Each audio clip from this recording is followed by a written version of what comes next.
Ministry reports 1 death and several injuries at Nasser Hospital in Khan Yunis. Russian drone attacks across Ukraine, including Kiev, have left at least 7 dead and numerous injured. Joseph Eckerson with the latest. These strikes precede U.S.-mediated ceasefire talks focused on halting long-range assaults on energy facilities and civilian zones. The United States has removed bounties on 3 senior Taliban figures, notably Sirajuddin Haqqani, Afghanistan's interior minister and leader of the Haqqani network. This group was responsible for numerous deadly attacks during the U.S. occupation. Houston police are searching for 2 suspects following a shooting at an after-hours nightclub that injured 6 men, 4 critically. The incident occurred early Sunday, with reports received around 3 a.m. outside standard bar closing times. The opinions expressed on this program are those of the host or guest and should not be interpreted as statement of fact. Don't forget your mother. Independent fact-checking and corrections are encouraged. Can we get a cup of coffee in here, please?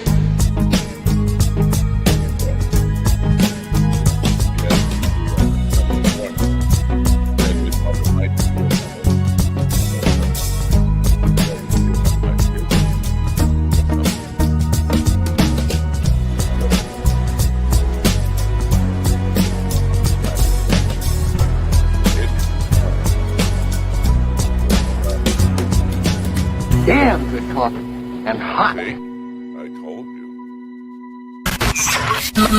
My dog is your mind's best friend. Oh.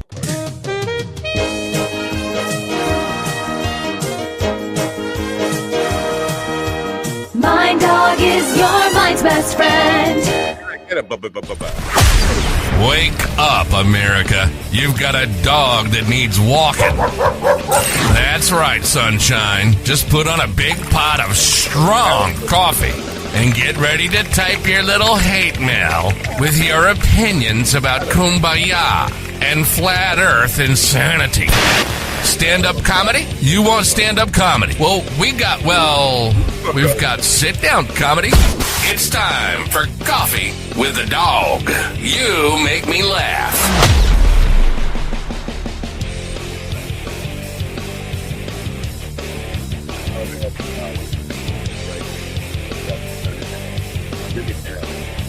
Give it down.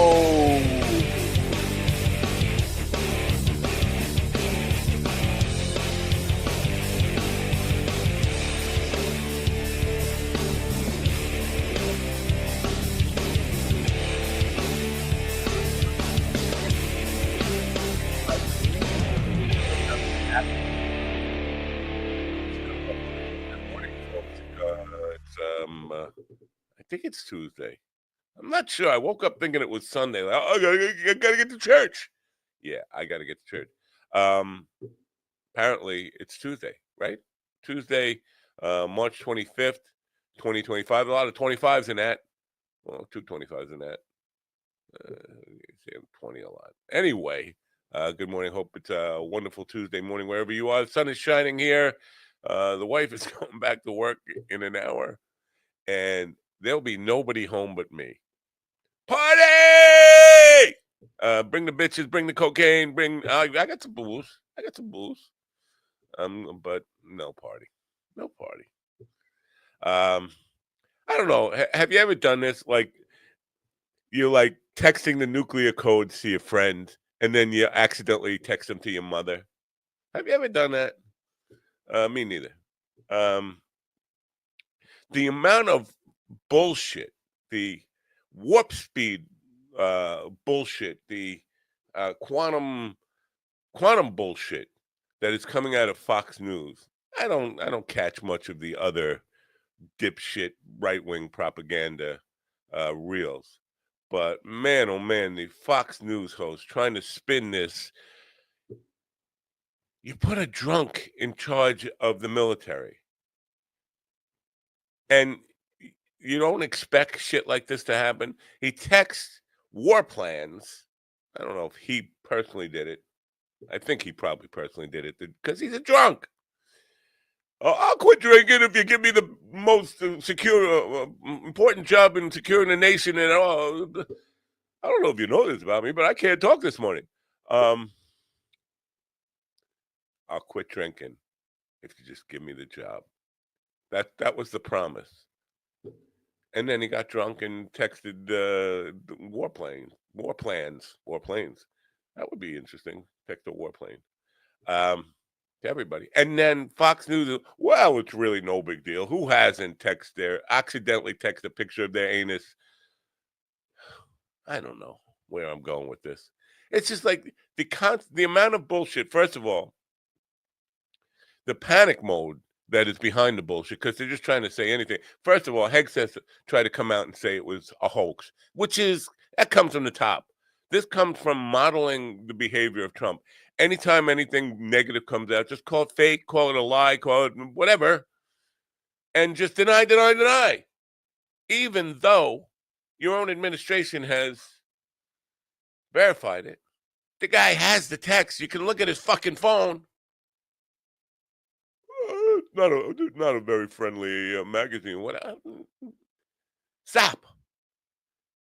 It's time for you fucking dopey-ass Republicans. Yes, I'm talking to you dopey-ass Republicans. To fess up, realize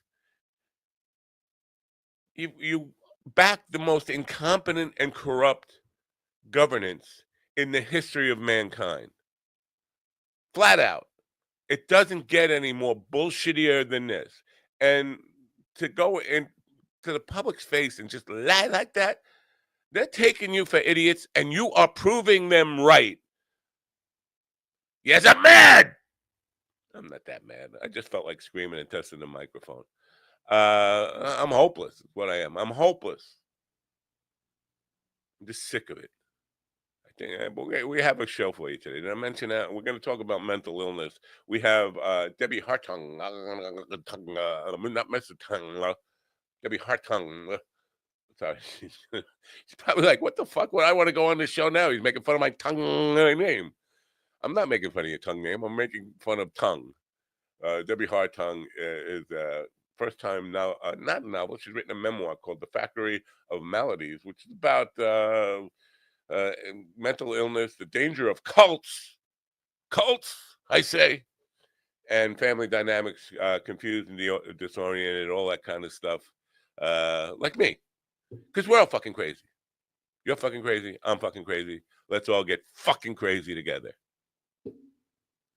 Maybe I'm not supposed to say fuck that often in the first couple of minutes of the program. Anyway, she'll be here in the second hour. In the first hour, I don't know why, but we seem to have Stephen Ortiz. I don't know. I got out of jail, out of probation. I don't know.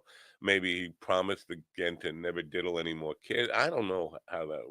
Whatever, he's here. He'll probably only be here for a short while. Probably has to get to work. But in the meantime, I'm going to get ketamined out. I think you should too.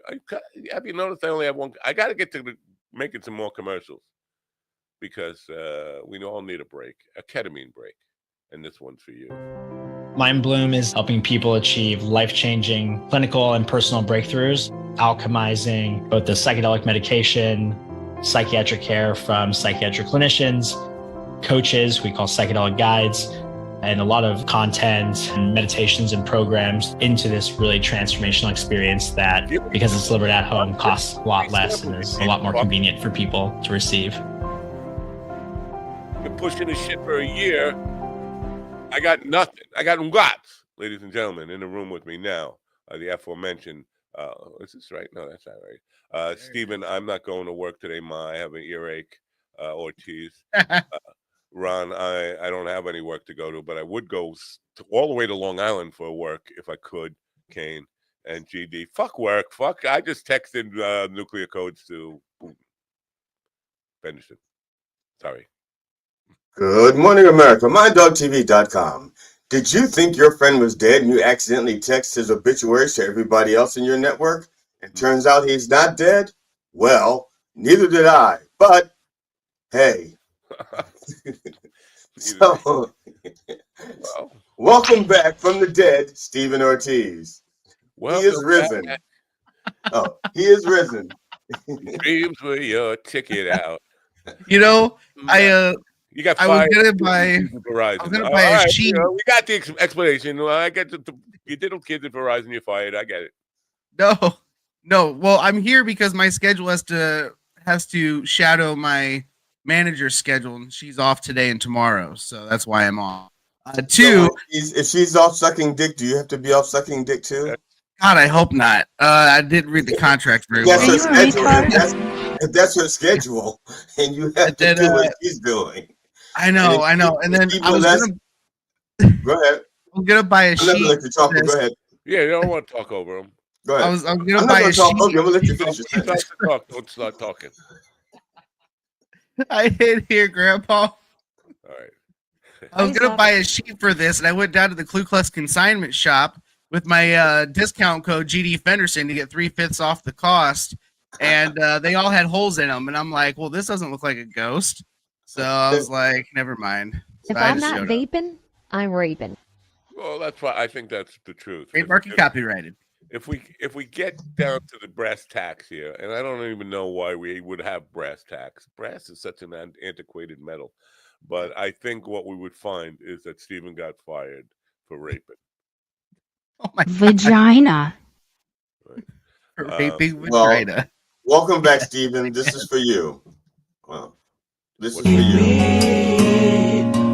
Your best and hardest. Give me your best and hardest. That's tasty. Play that at my funeral, which will be. I'm serious, and there'll only be like 3 other people there. I'm counting on you guys to be there, so it's not empty. But oh no, we will absolutely be there, and we will bring all the sound effects. Yeah, celebrating. I will be there even if I have to pull my ass together to get there. How do you pull your ass together? I mean, I could pull. I'll even. You mean push it together?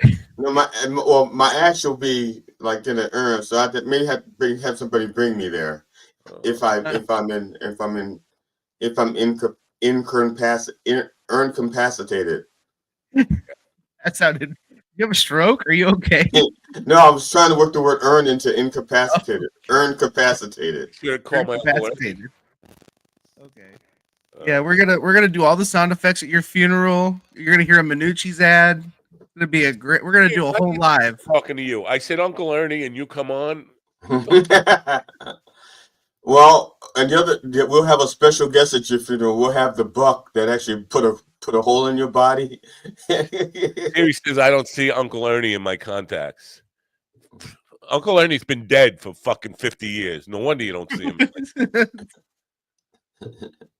I don't know. I should be in a good mood today, right? I should be. Why? Well, to help you out, Matt, the person responsible for creating that thread in that media thing, that was Michael Waltz.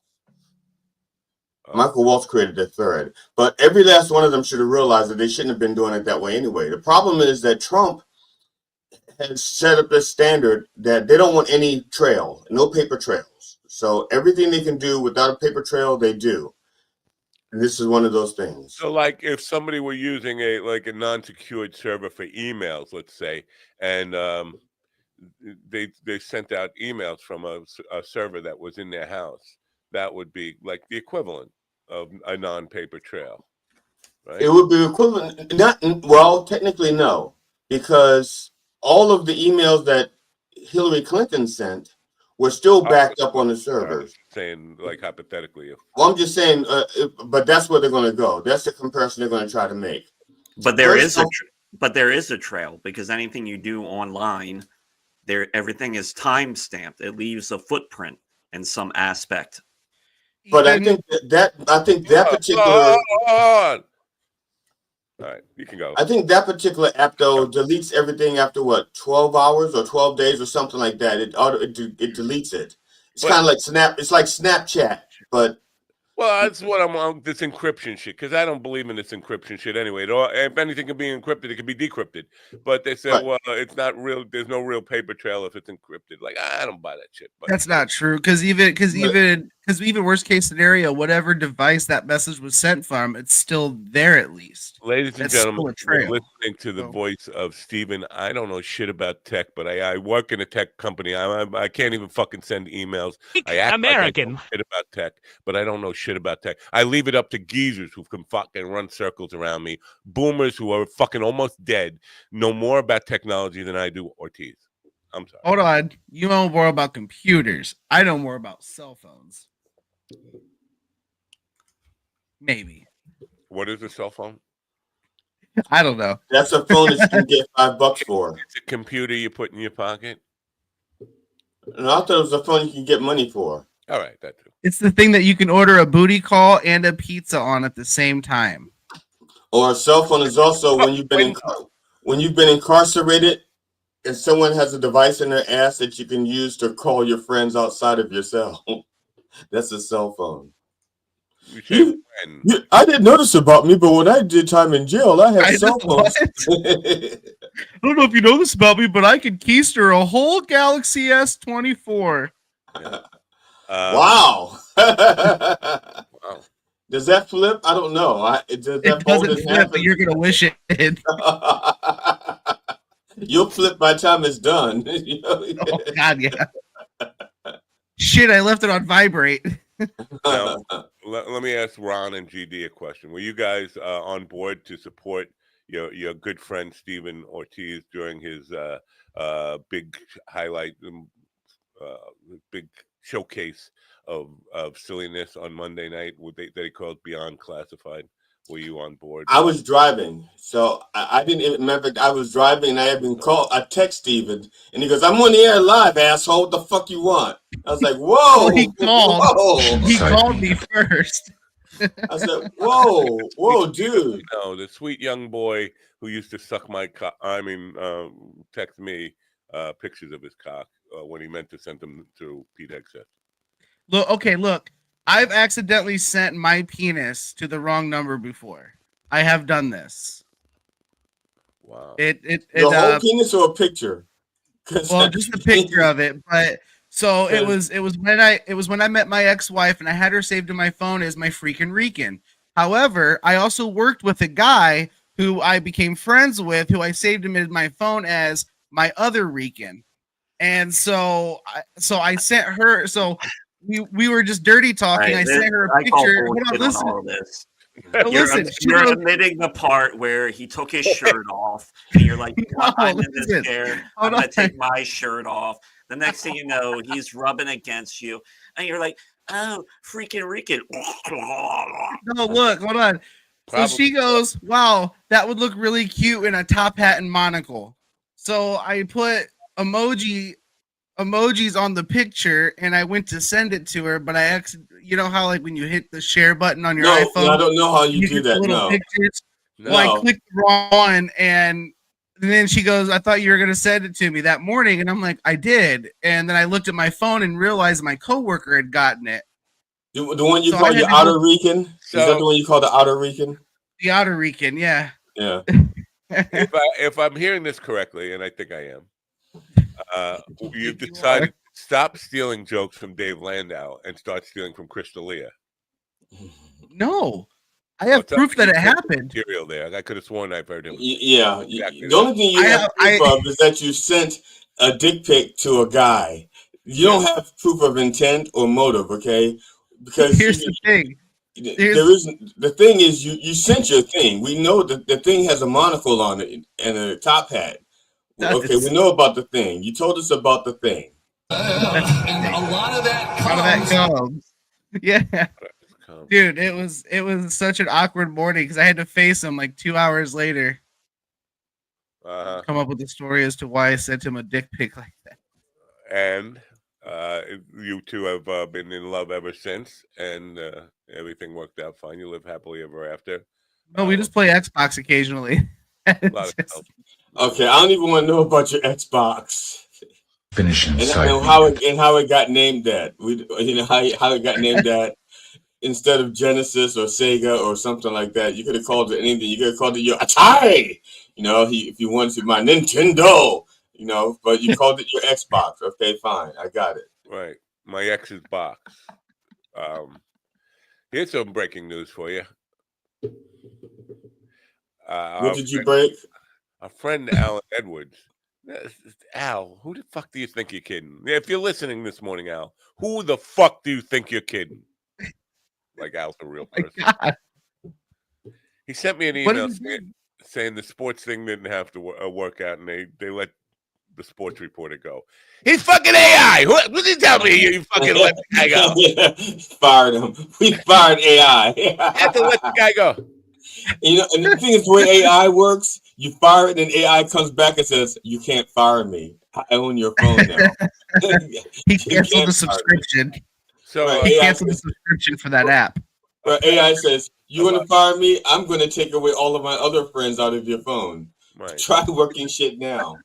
We're sending your striking. dick pic to everybody now. Yeah, we're going on strike. Your phone will never work right again." I want to write him back and say, "Do you want to give him another shot, but maybe change the music to like sports like music instead of like some fucking jazz club where I'm going to get heroin to shoot up?" I think they should change the music and the scores. I mean, if they're going to fix it, might as well fix it right. Because some of the scores he was giving, I didn't approve of at all. Oh, did you really go to jazz clubs for heroin? I was fucking up my NCAA bracket. Some of those scores. So yeah, they could change a lot.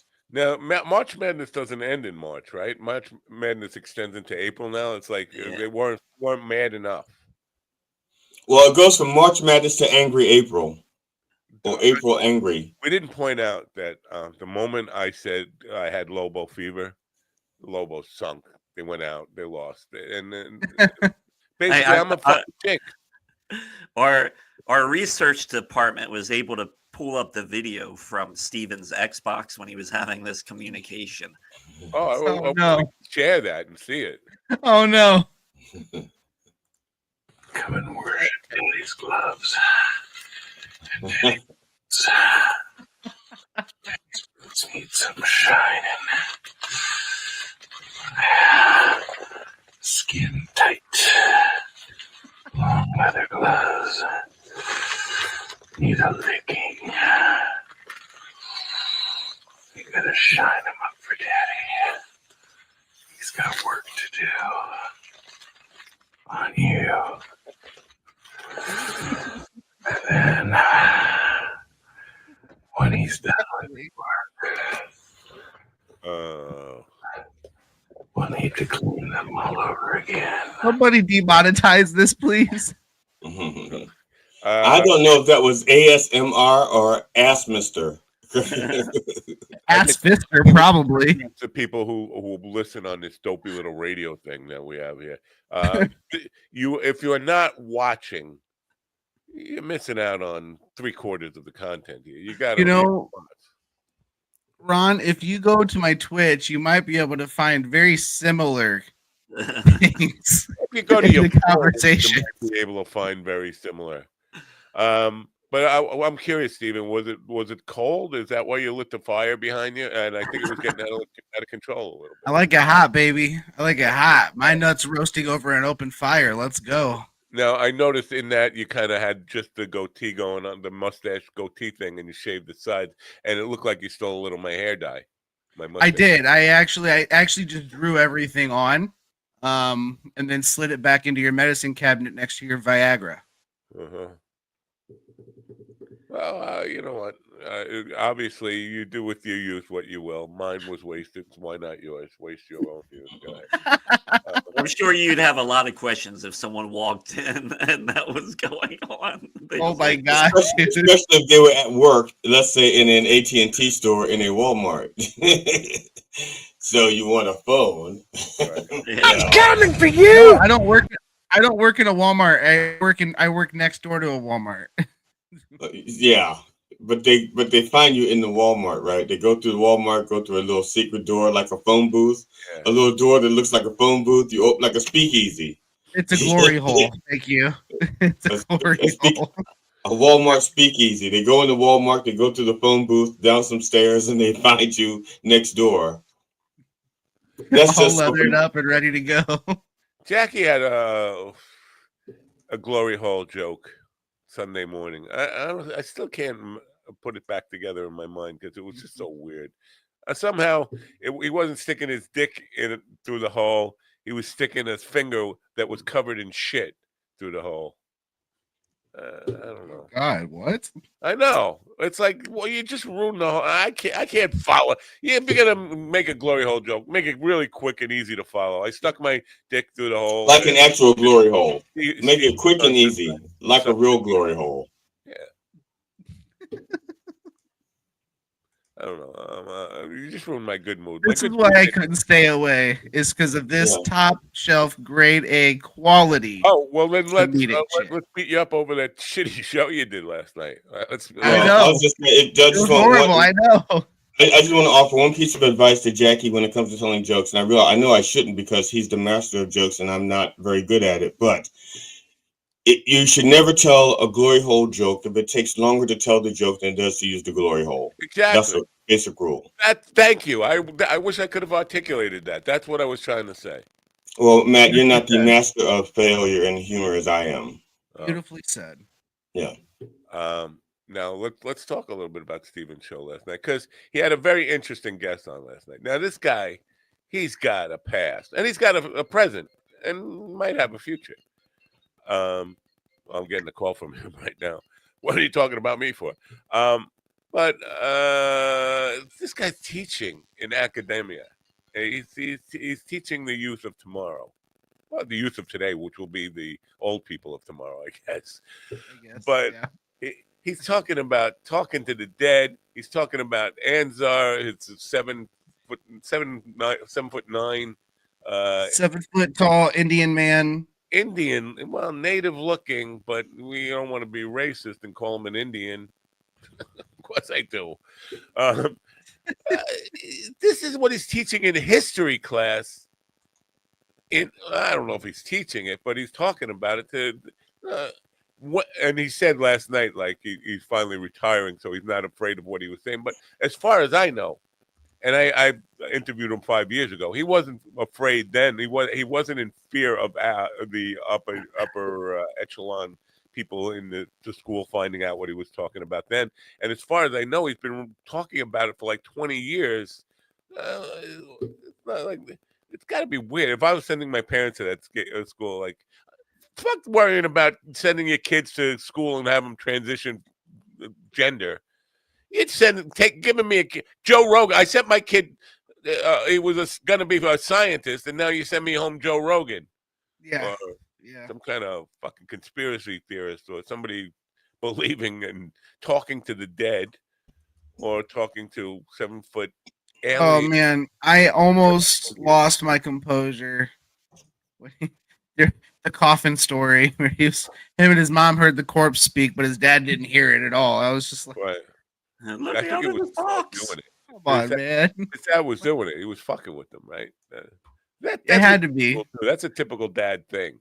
Like, you get that little throw your voice box, and like, I'll wait till I get up to the coffin and go, I'm coming. Shoot. Oh, good timing. He said, "I'm coming." That's great. I have a couple of showbiz stories because yay, showbiz. Yeah, I can get loud in the house. And it won't scare the dogs or the chickens or the cats or any of the. I don't know if you know this about me, but I'm home all alone. Yeah. I don't know. Matt McCulkin. I didn't know this about me, but when I'm home alone, I get scared. I leave marbles on the floor. His wife's gonna come home and like burn her hand on the door handle, get hit in the head with an iron bowling ball and spiders, and she's gonna be like, "What the fuck is happening here?" He's gonna be like, "You left me home alone." I gotta say, do I have to say? Yeah, I have to say. You have to say. I throw some shade towards Willie a lot on this program. And he's man enough. It's impressed me that he hasn't once cried about it. Or I haven't seen him because I don't follow him anymore. I don't know if he's crying about it, but he hasn't cried directly to me like, you guys not, I don't know if you guys not making fun of me. I don't know. Stop talking about my father's dick in my mouth. He's not doing that. So good for him, manning up a little bit, taking it. He and his friends have like totally abandoned us and don't give a shit about what we're doing. They've all completely blocked the show and everything, from what I understand. Really? And that happened when we were still on for that show in Iowa and South Dakota. Wow. What do you mean they all? Who are they all? When I say all, him and Kelly, and I think his wife. It's all the people that I know, Preston Williams, and all those people who were Sarah Manson, all those people who were friends with Willie. They're still friends with me. They still comment on my stuff every day. They don't have.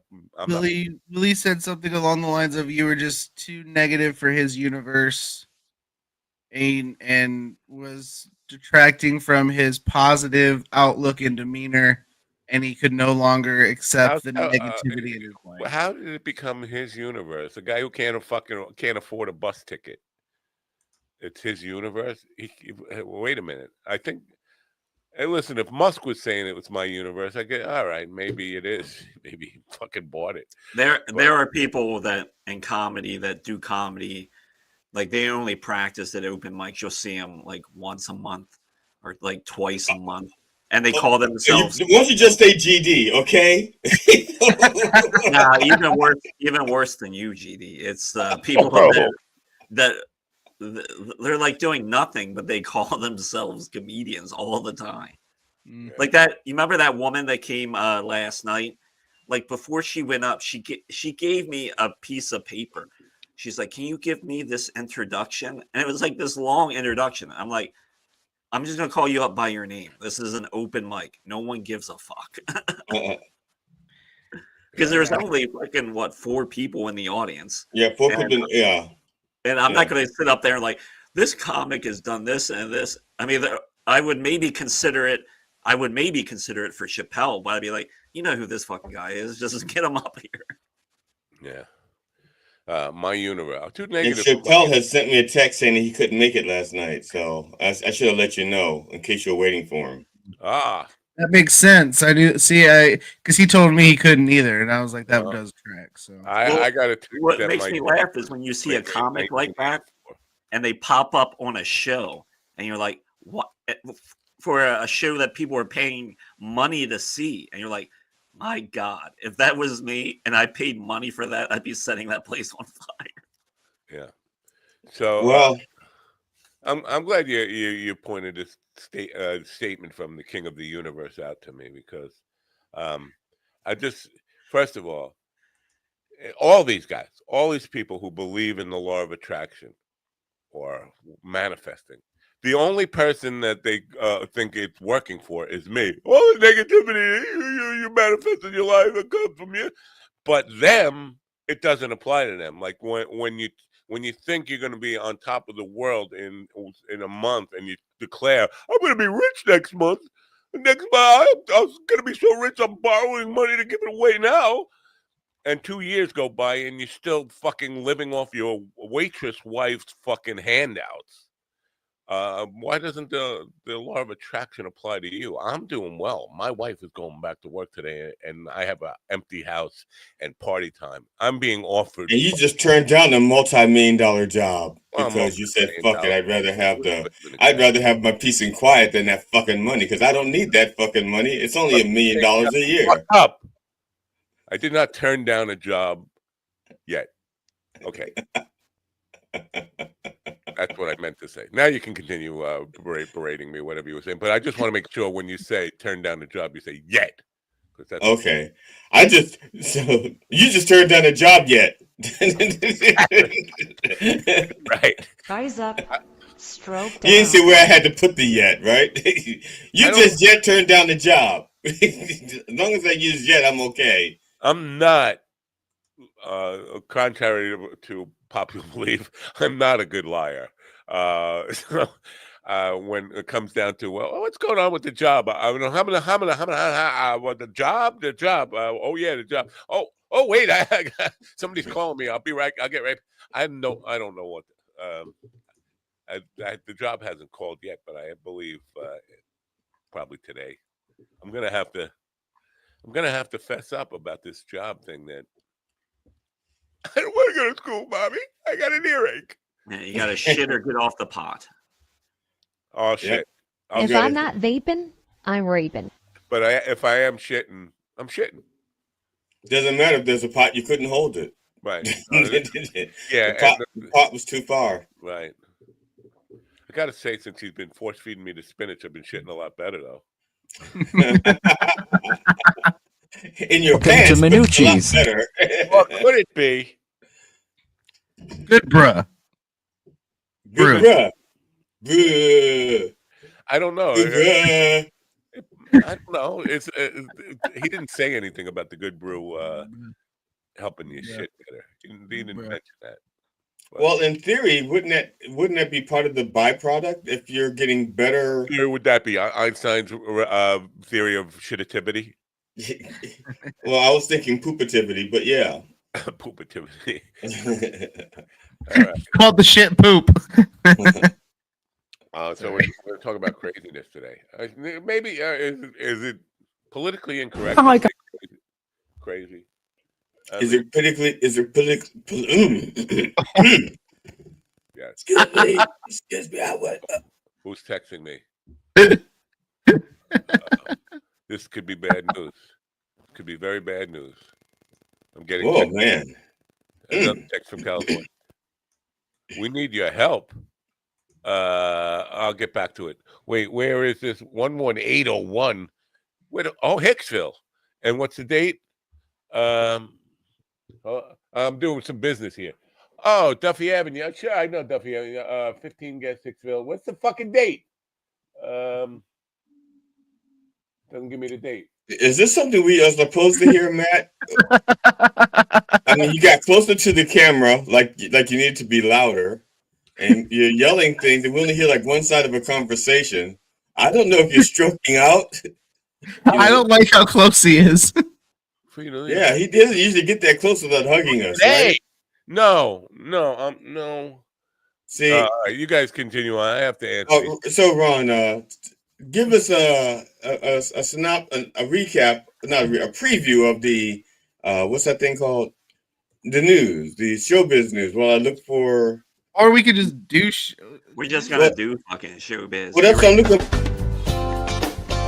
And now, bringing you the latest in entertainment news from Hollywood, New York, and East Bumfuck, Montana. Here's our chief entertainment correspondent, Ron Kane. Ladies and gentlemen, it's showbiz.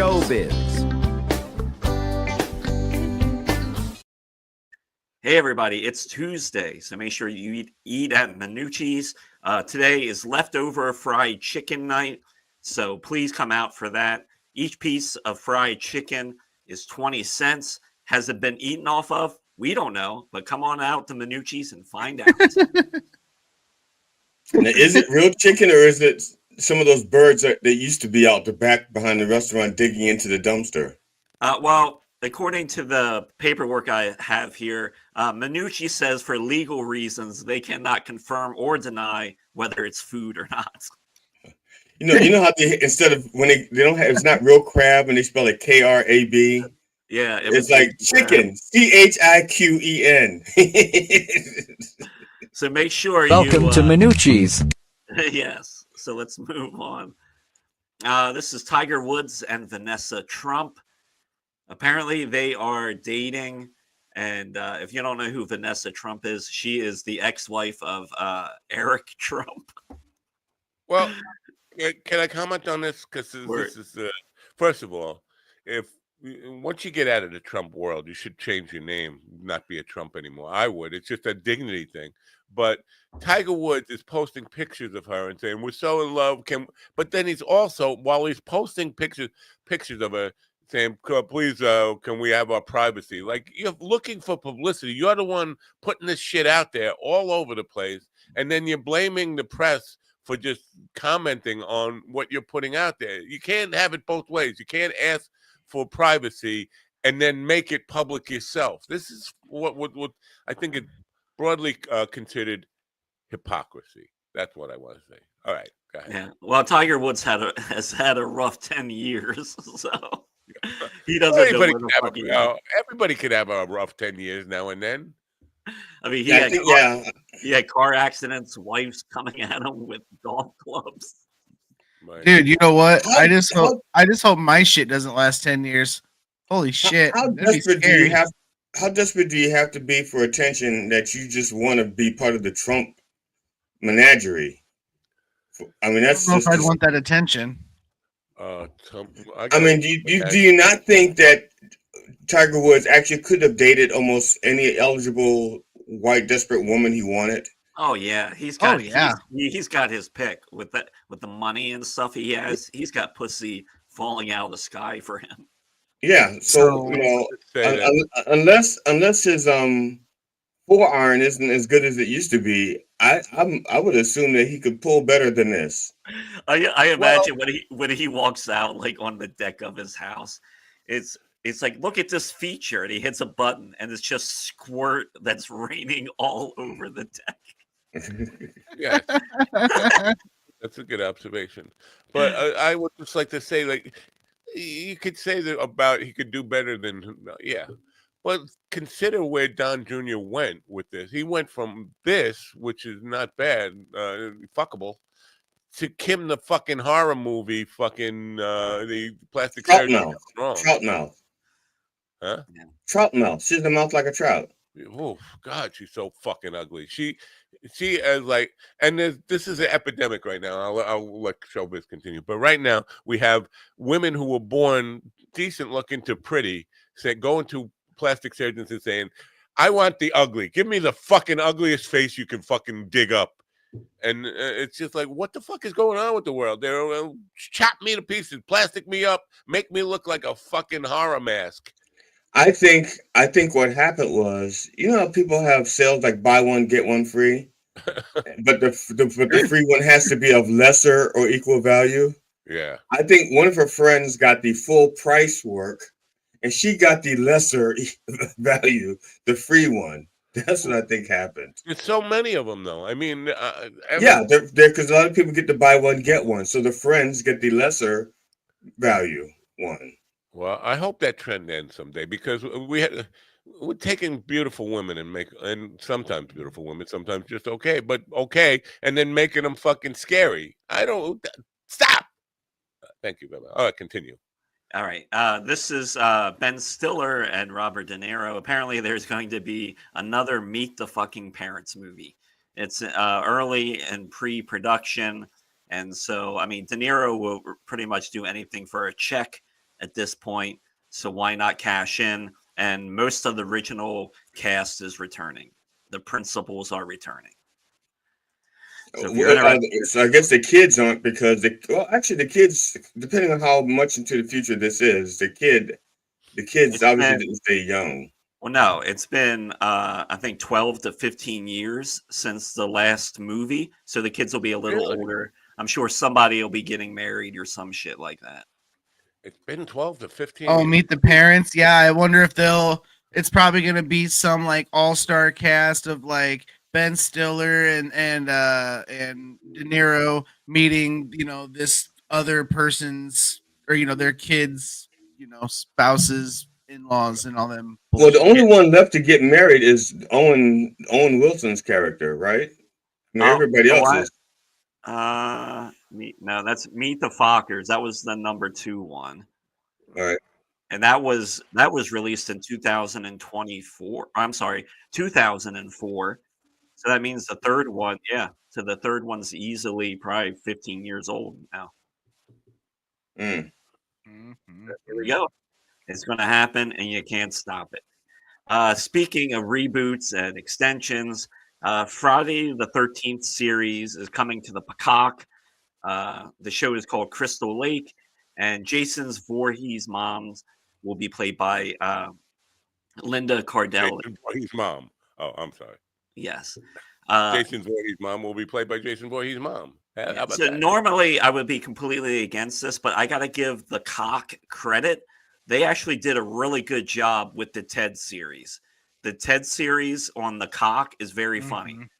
For a for a fucking live action extension, you know, of Ted, it's fabulous. It's a fantastic series. They really knocked it out. And what's nice is they didn't really, you can tell they didn't skimp on Ted like they normally do with these shitty TV offshoots, you know, where you'll get like this beautifully made character on the movies, and then you get this TV show and it's like, what the fuck did they do to it?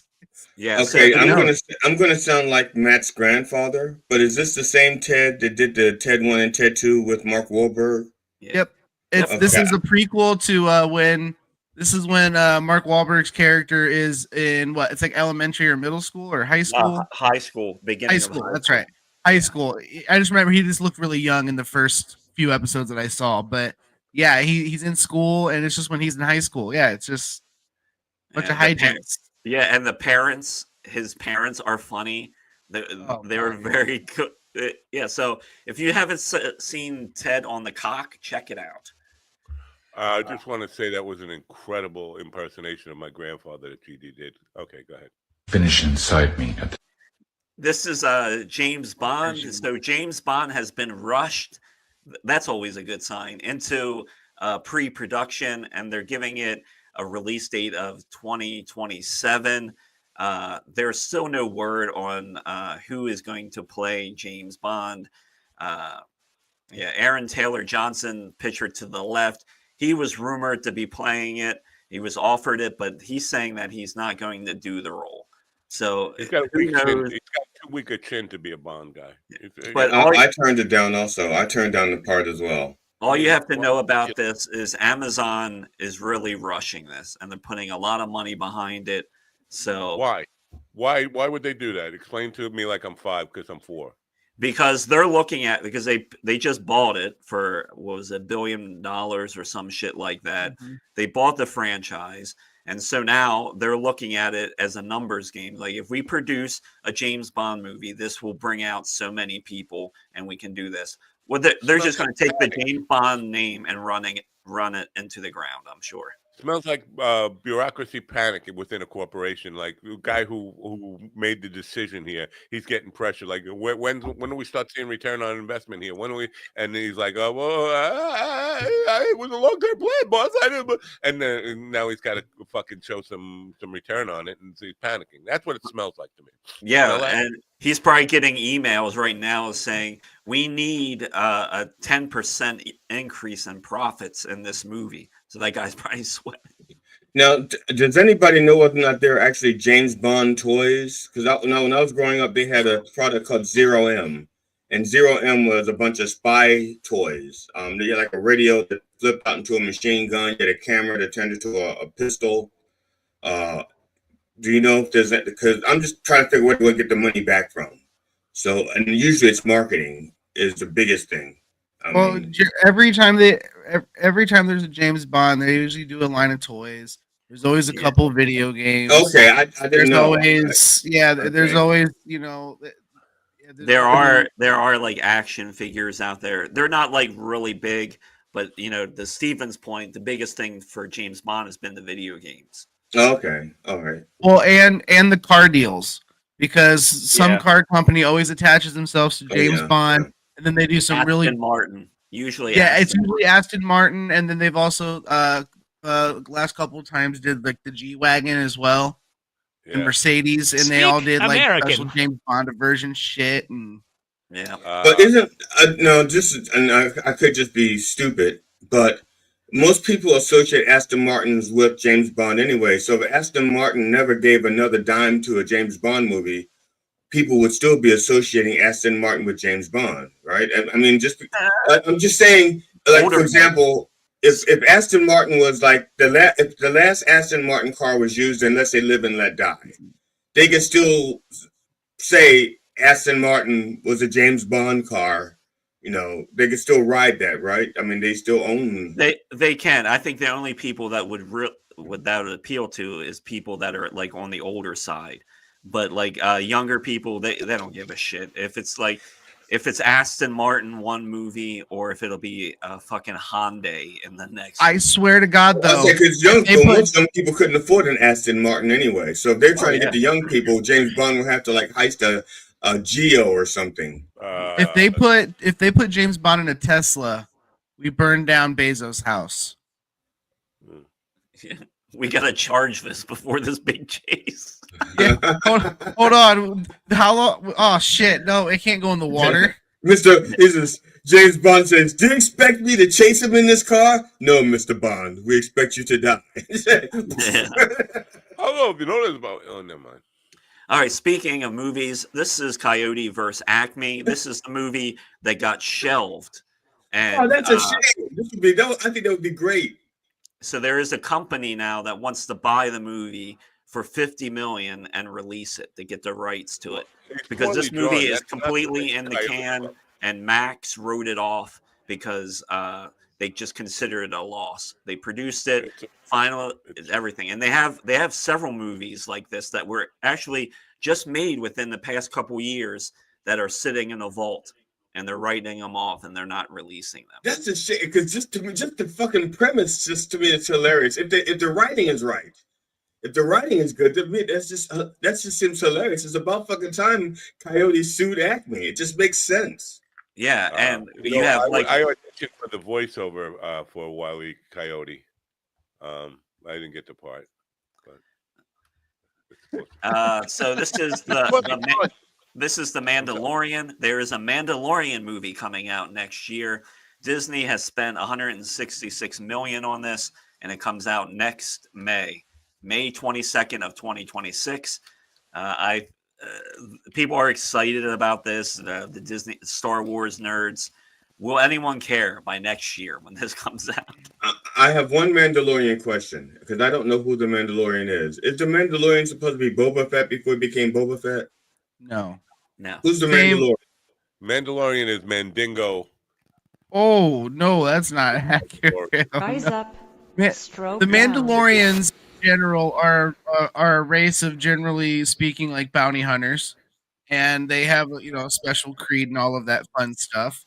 And the specific So Boba Fett was a Mandalorian, but all Mandalorians are not Boba Fett. Correct. And all Mandingos do not drive DeLoreans.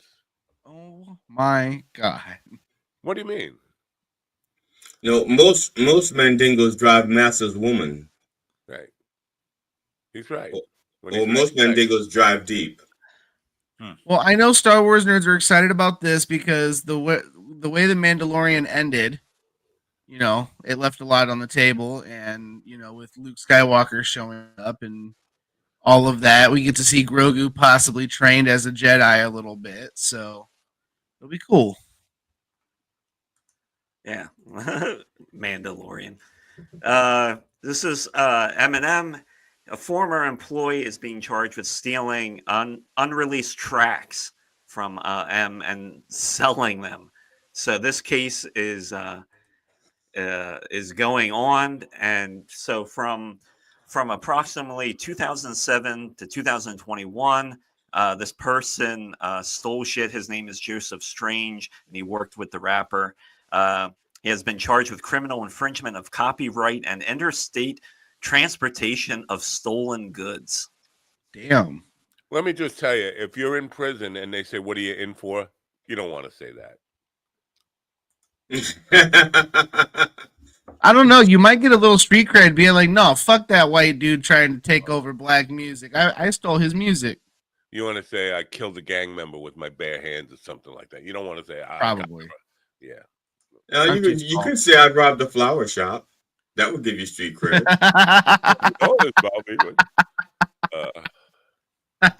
I just manifesting good things in my life by being positive. There's no negative energy in my universe. Let's stick them up and give me all the roses you got.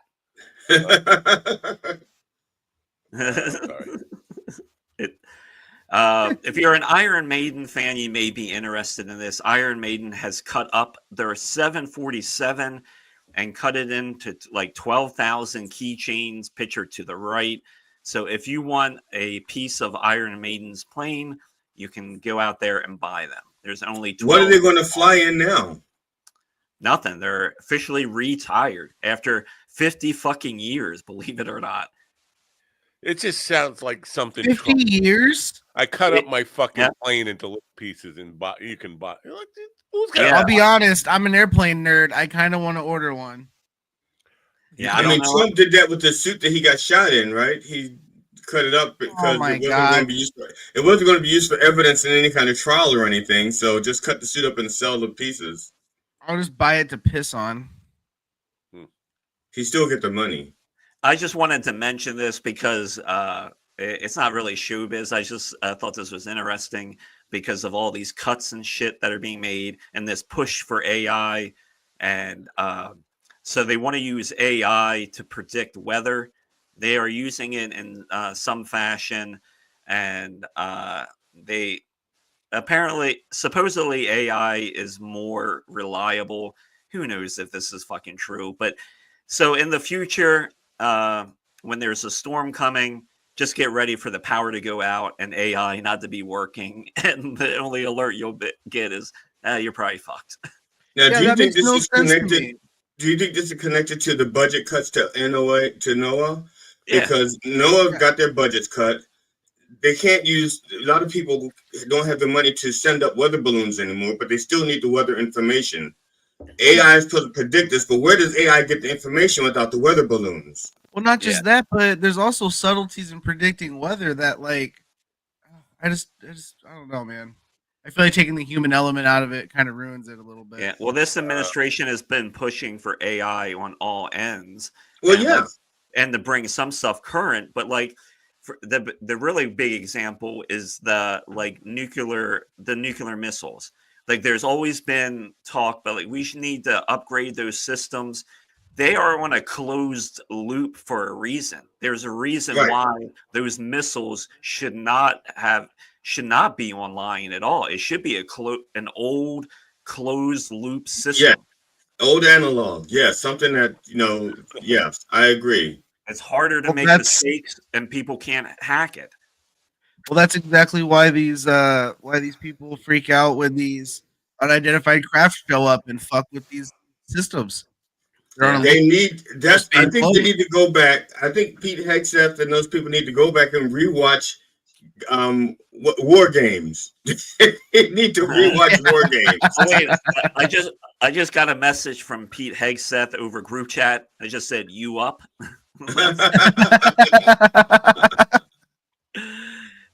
So this happened on Kill Tony last night. Apparently, Tony Hinchcliffe threw some shade at Anthony Jeselnik, and I'm gonna watch it tonight or today after this. Here is I have it pulled up here. This is what he said. Where did it go? I was planning on watching that after we're done with this. Actually, it is incredible. It's almost Jeselnik-esque, but you make fun of yourself and you do more than one punchline every 3.5 minutes. So it's a total different vibe. It's absolutely incredible. Thank you. You acknowledge that you're human and and you make fun of yourself sometimes and real things, not just made up characters. And I love that. Is he talking to Jeselnik there? No. He's just making a statement. A guy doing his 1 minute saying you're Jeselnik-ish. I just want to say that you know what, that's like a schoolgirl. I'm sorry, Tony Hinchcliffe is a good joke writer, but it's like you're punching way out of your league. Jeselnik will fucking clean the fucking toilets with your face. I'm sorry. I thought his toilet was already cleaned with his face. Ooh, I don't know. I think that'd be a pretty good roast battle between the two of them, honestly. Like low key, I think that'd be fun to watch. Fun to watch. But I think Jeselnik would win, 100%. Yeah, it's amazing to me that this is happening, but like comics like Jeselnik and other comics have not been on like Rogan's show in a very long time. And there's a specific reason for that. I think everyone can fucking do the math. So this is where we're at. And, I think in next week or the week after, Kill Tony arrives on Netflix. So that's happening. And I think that is next week, actually. I'm on Team Jeselnik. That's all I'm saying. I'm on Team Jeselnik. Yeah. So enjoy the suffering, everybody. I am. I'm enjoying the suffering. What is that? That looks like, what the fuck am I looking at? A guy with a vice on his head, like some weird. No, that's not a vice. That's a phone. Oh, yeah, no, I said, I put in the AI. The prompt was a group chat, and the phones are oozing with ears and mouths falling out of the phone. You're very good with your prompts. Ron, what is the inside of your brain like? Perry. I think it's 72% Crisco, and a little bit of from under cheese. Now, I've been reading a statement from the dog catcher, and it says, unironically, the most metal merch ever. And because the story was about Iron Maiden, I didn't know if he had used unironically deliberately because it was Iron Maiden or not. That's what I was stuck with. I don't know, but I think we have to play the news. Why don't we? Well, I guess we could play the news. Sure. Do I have to? No. We could pretend the news. If I keep squeezing it, it's going to explode.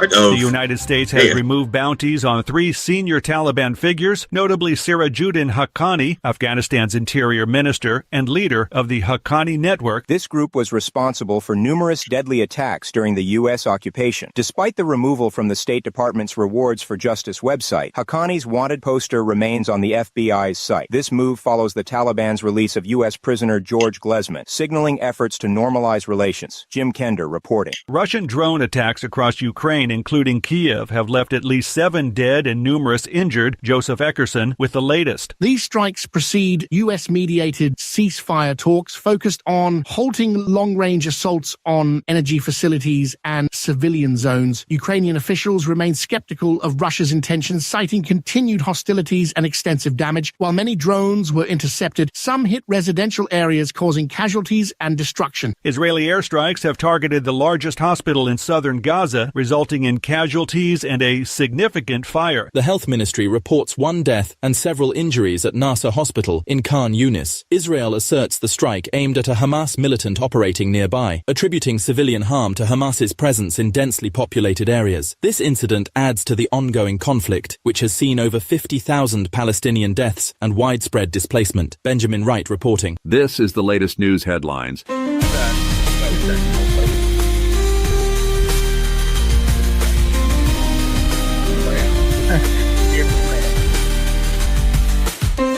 Pope Francis has returned to the Vatican after a 5-week hospital stay for life-threatening double pneumonia. The 88-year-old pontiff made his first public appearance since February 14th, expressing gratitude for the prayers and support during his recovery. Vatican officials report that Pope Francis is in good spirits and will gradually resume his duties. Jessica Oakley reporting. A Turkish court has ordered the arrest of Istanbul Mayor Ekrem İmamoğlu, a prominent rival to President Recep Tayyip Erdogan, on corruption charges. Kyle Norris reports. His detention has sparked extensive protests, with hundreds of thousands gathering outside City Hall. İmamoğlu faces allegations of running a criminal organization, accepting bribes, and bid rigging, though many view the charges as politically motivated. Houston police are searching for 2 suspects following a shooting at an after-hours nightclub that injured 6 men, 4 critically. The incident occurred early Sunday, with reports received around 3 a.m. outside Standard Bar closing times. Assistant Chief James Skelton indicated the attack appeared targeted, involving individuals familiar with one another. Authorities are reviewing video footage and interviewing witnesses to identify the suspects. Lawrence Keller reporting.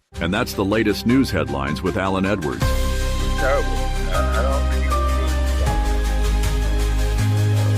all right, end it. Turkish President Erdogan.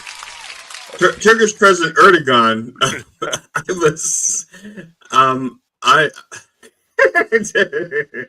And too bad they let go of his sports reporter. At least he got the names of the schools right. Jesus. Now, I'm just curious. Have you ever seen the Pope's job description? Like, what are his duties? The Pope, like, what? Diddle a few boys and take a break? Actually, that's not a job description. That's a perk. There's a difference between a perk and a description. What is his job description? What does he do? He popes. He popes. He popes around. Yeah. I mean, yeah, he just goes around and. Are you, Stephen? Are you doing edibles while during the show? No. No. I made that mistake last night. Now Steve is the dog catcher's name. Steve the catcher. Steve the catcher is his name. That's his middle name. It's dog Dog Steve Catcher. What do we know about him? Is he a comic? Did he do stand up? Did he just rabble in here because he saw a dog and he thought, well, I'm the dog catcher. I got to go catch the dog. Do we know anything about him? I know that he has a fondness for multi-layered humor. All right, multi-layered humor. How do you know that? God's coming for you. Anyway, I'm reluctantly doing a public come on the show sometime, not today, but sometime. Just go to mydog.com/booking and book yourself on the show. That's what you should do. And then if you suck, we'll just hit the button and get you out of here. But no, I don't think you'll suck. Do you think you'll suck? I have no idea. Because some people, I don't know. I mean, gut feeling. Anzar would tell you to get a gut feeling about the whole thing. No, Mike. Look. I just started taking a good brew. 10 days ago, if that. Yeah. And I don't know. My wife asked me, do you think it's working? I said, I don't know. She says, then it's not working. I said, I don't know what it's supposed to do other than give me good bacteria. Now, my question is, though, bacteria is supposed to multiply inside your body. That's. Are you talking about Beavis Kids? So at one point, when do you stop taking this because you have enough bacteria in your body to start reproducing on its own? We don't die. We multiply. Well, I think the thing is your body normally pushes out all that healthy bacteria, so you're adding. You have to keep adding it.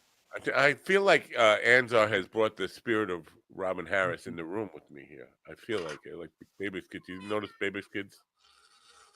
No, I thought you were alone. If you've seen Bebe's Kids, I think you're going to be charged with kidnapping. I just tell him it was Steven dropped by. He left. Oh yeah, I do have to report. Anzar did not visit me overnight. There was no, not in my head, not in my bed. He said he was going to try to get this fucking guy on this entity on the show. Does he have to be here with them? Or no, he said he would try to send him my way, is what he said. Your way, not my way. No, I think the correct pronunciation is Yahweh. Yahweh. But even then, that's just a bastardization. My way, or the Yahweh. Yes, yeah, that's not technically. You're not supposed to be trying to pronounce it, but a lot of ignorant people call it Yahweh. Well, maybe not the king. Well, Prince, court jester, parody, whatever. You're the parody guy. You should do Frank Sinatra doing Yahweh. My way, Yahweh. I did it Yahweh. Oh, wait. My friend Zolar the Magnificent is behind me. Say hello. Yep. See, you just said hi. Hey, Zolar, how are you doing today? Butter me with Crisco and call me a mule. Wow, he has a weird voice. See, the Magnificent part, he stole that from Mind Dog the Magnificent. My original radio show was called the Mind Dog the Magnificent Show. Well, my spirit guide is here also, and here he is. It's Populous. We're trying to have a serious discussion. Say hi to the people. Discussion, and you're just like clowning it up. Man, I am risen. Yeah, see what happens when you blow air into your condom? They should make that in green. It would look like Gumby, wouldn't it? I mean, it does look. Then it would disappear because I have the green screen setting on. Right. It would be like a real ghost. It'd be invisible, like my friends. Here's breaking news. You ready for breaking news? Sure. Ron Kane and Shapiro are in agreement. Oh, I thought Ron Kane was the breaking news. There was more? What? Ron Kane and Ben Shapiro are in agreement. What, big tatas are best? What does it matter who shot JFK? Who gives a fuck? That's what Shapiro's opinion. Yeah, pretty much. A lot of heat for it. But I've heard Ron Kane suggest the same thing. So for the first time in the history of mankind, Ron Kane and Ben Shapiro are in agreement about something. I don't know what that means. What if the shooter is still out there? They could shoot again. They could be in a nursing home. Just say. Well, we don't know how old the shooter was back then. If they don't know, if I shot JFK, I'd be this age now, and I'd be in a nursing home like I am. Yeah, but you're there to collect money and for performing. You're not there as a resident. I'm there for the Jello.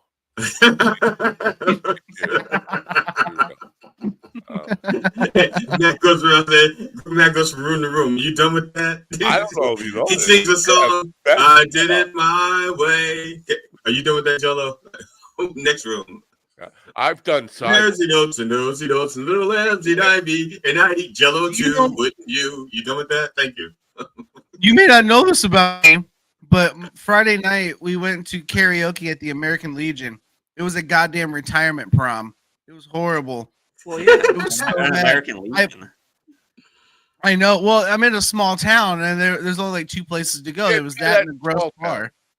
And so, and man, there's these 2 old ladies singing the Stroke It song.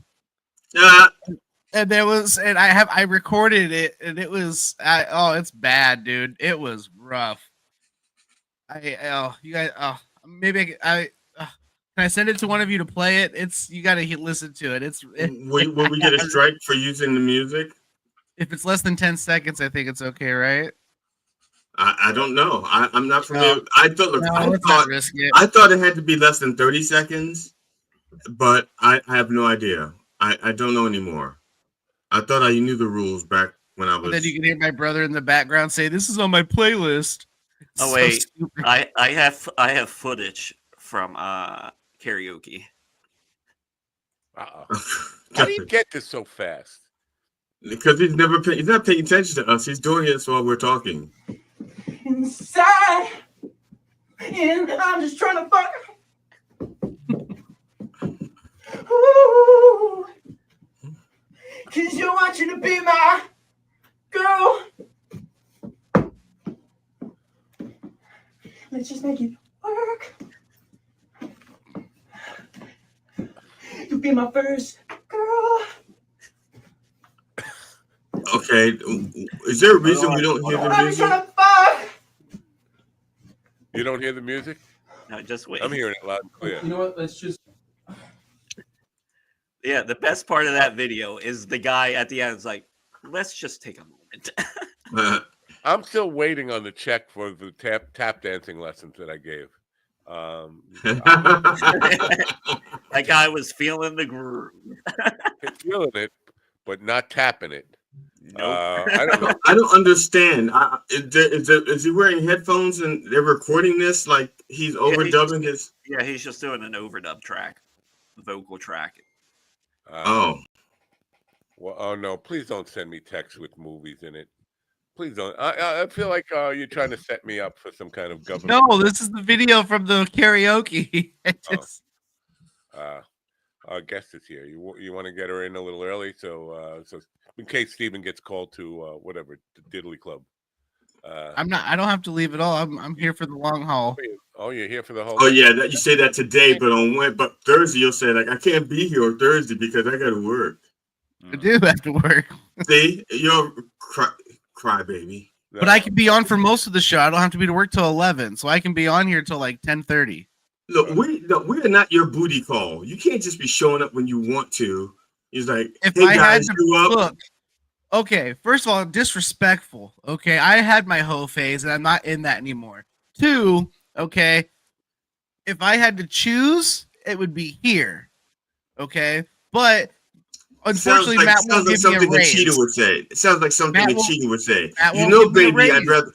Baby, if I didn't have this wife and kid, I'd be with you. But I got this wife and kid. Yeah, so I got to be with the wife and kid. Yeah. Let's move on. Shall we move on? Can we move on? I'm hurt. Do we have to move on? I'm hurt too. Can we talk about my feelings for a moment? Can we just talk about my feelings? Can we talk about my feelings? How about my feelings? We have a special segment coming up on Friday. Let's talk about GD's feelings. Okay, I'll wait. I'll hold. I will suck my feelings back down into my. I will hold my feelings way down in the pit of my stomach. Be a man. That's what I got. Schlong division. Whatever.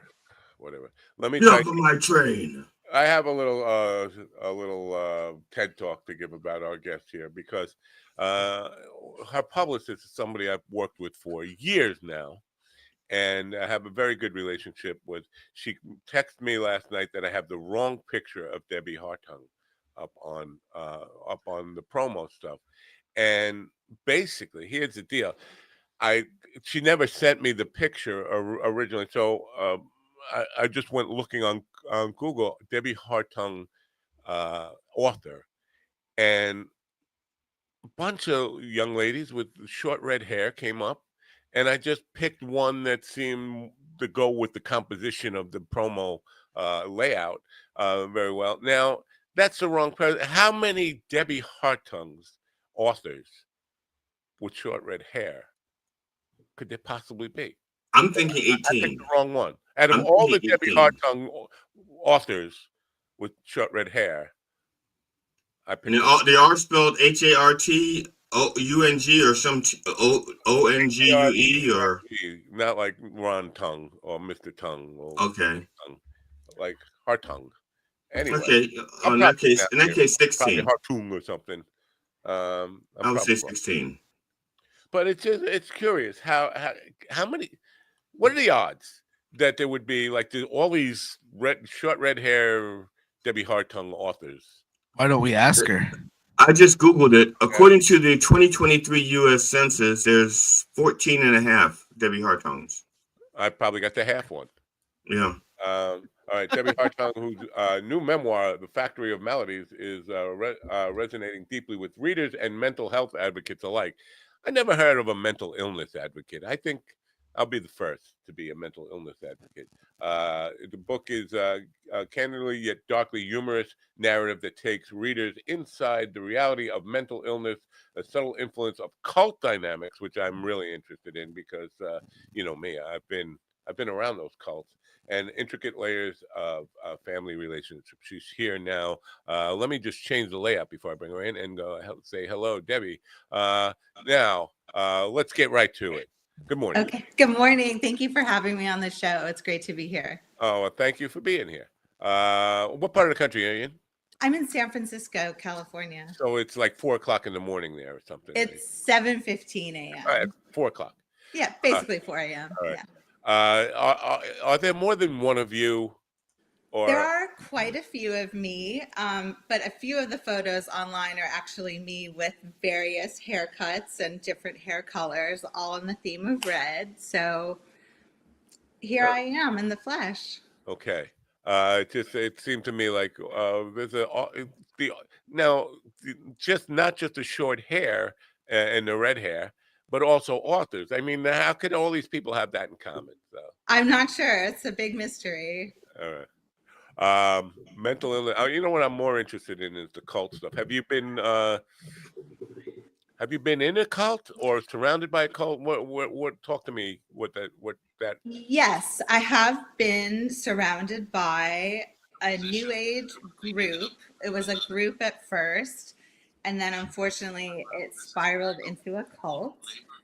And my close family member sort of cherry-picked me for this cult, and I was in a very precarious situation with mental illness, and my husband was away visiting family in India, and the guru of the cult knew that I was suicidal, and he actually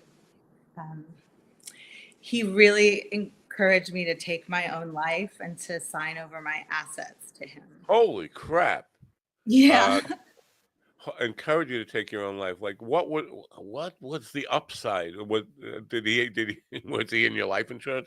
I mean, what that's just bizarre. So what method did he ask? What method did he suggest you take your own life? And was there like I'm just saying, was it a ritual? Like we want you to do this on an altar, or just like it doesn't matter, pills, whatever? Hey. One question at a time. Okay, so no, there was no rituals or anything. I chose pills, but that didn't seem to be an issue with him. It really stemmed, unfortunately, from greed, and because my aunt sort of indoctrinated me into this cult. He knew that I had a small inheritance, and he was after that. So it was monetary. Yes, it was monetary related. So I think you answered both questions. So good for you. Thank you. Now, Did they? How big was this cult? How many people would you say? I'd say 20. Oh, that's a small. It was very small. Yeah. Did they know it was a cult? Did the other people there, or they just what did they consider themselves to be in? I think they thought they were a new age group at first, and it seemed quite innocuous. And then it sort of spiraled, but I was already enmeshed. And the other aspect that's pretty crucial to my story is that this particular new age group did not resonate with Western medicine. It started with being against vaccinations, and then it sort of it also, they are not a fan of Western medicine in any way, shape, or form. And it was suggested that I no longer needed my therapist or my antidepressants. So when I was in a very vulnerable state mentally, that's when the real greed of the guru took over, and it sort of went from an innocuous group into a cult dynamic. Are you okay now? Because I want to say this as a kind of a disclaimer here. For Sure. somebody who's struggling with mental issues, this might not be the best place for them on this show. Right. We could drive me crazy, and it's a very short drive. Obviously, I could walk there, but I'm not sure we're a healthy influence on you. No, I'm fine. I can take it. I'm very caffeinated, so bring it on. New addiction. Okay. Substitute caffeine for cult. Exactly. I'm curious about is the Buddha in the background, is that a reflection of the way you feel now, or is that just a nice piece of artwork that you found in the store? That is just a nice piece of artwork that was gifted to my husband. So I thought it was a bong, to be honest. Yeah, there's also, my books, my prized possessions is my collection of books as well. Here's the thing that strikes me is that because being in, I wasn't in a cult. I worked for a cult of about 1,200 people. They started out as a small group, like 20 or so, but they grew. And but all of these cults that I have been privy to people who have been associated with them, they all start out with this idea of being a healer and this idea of Western medicine.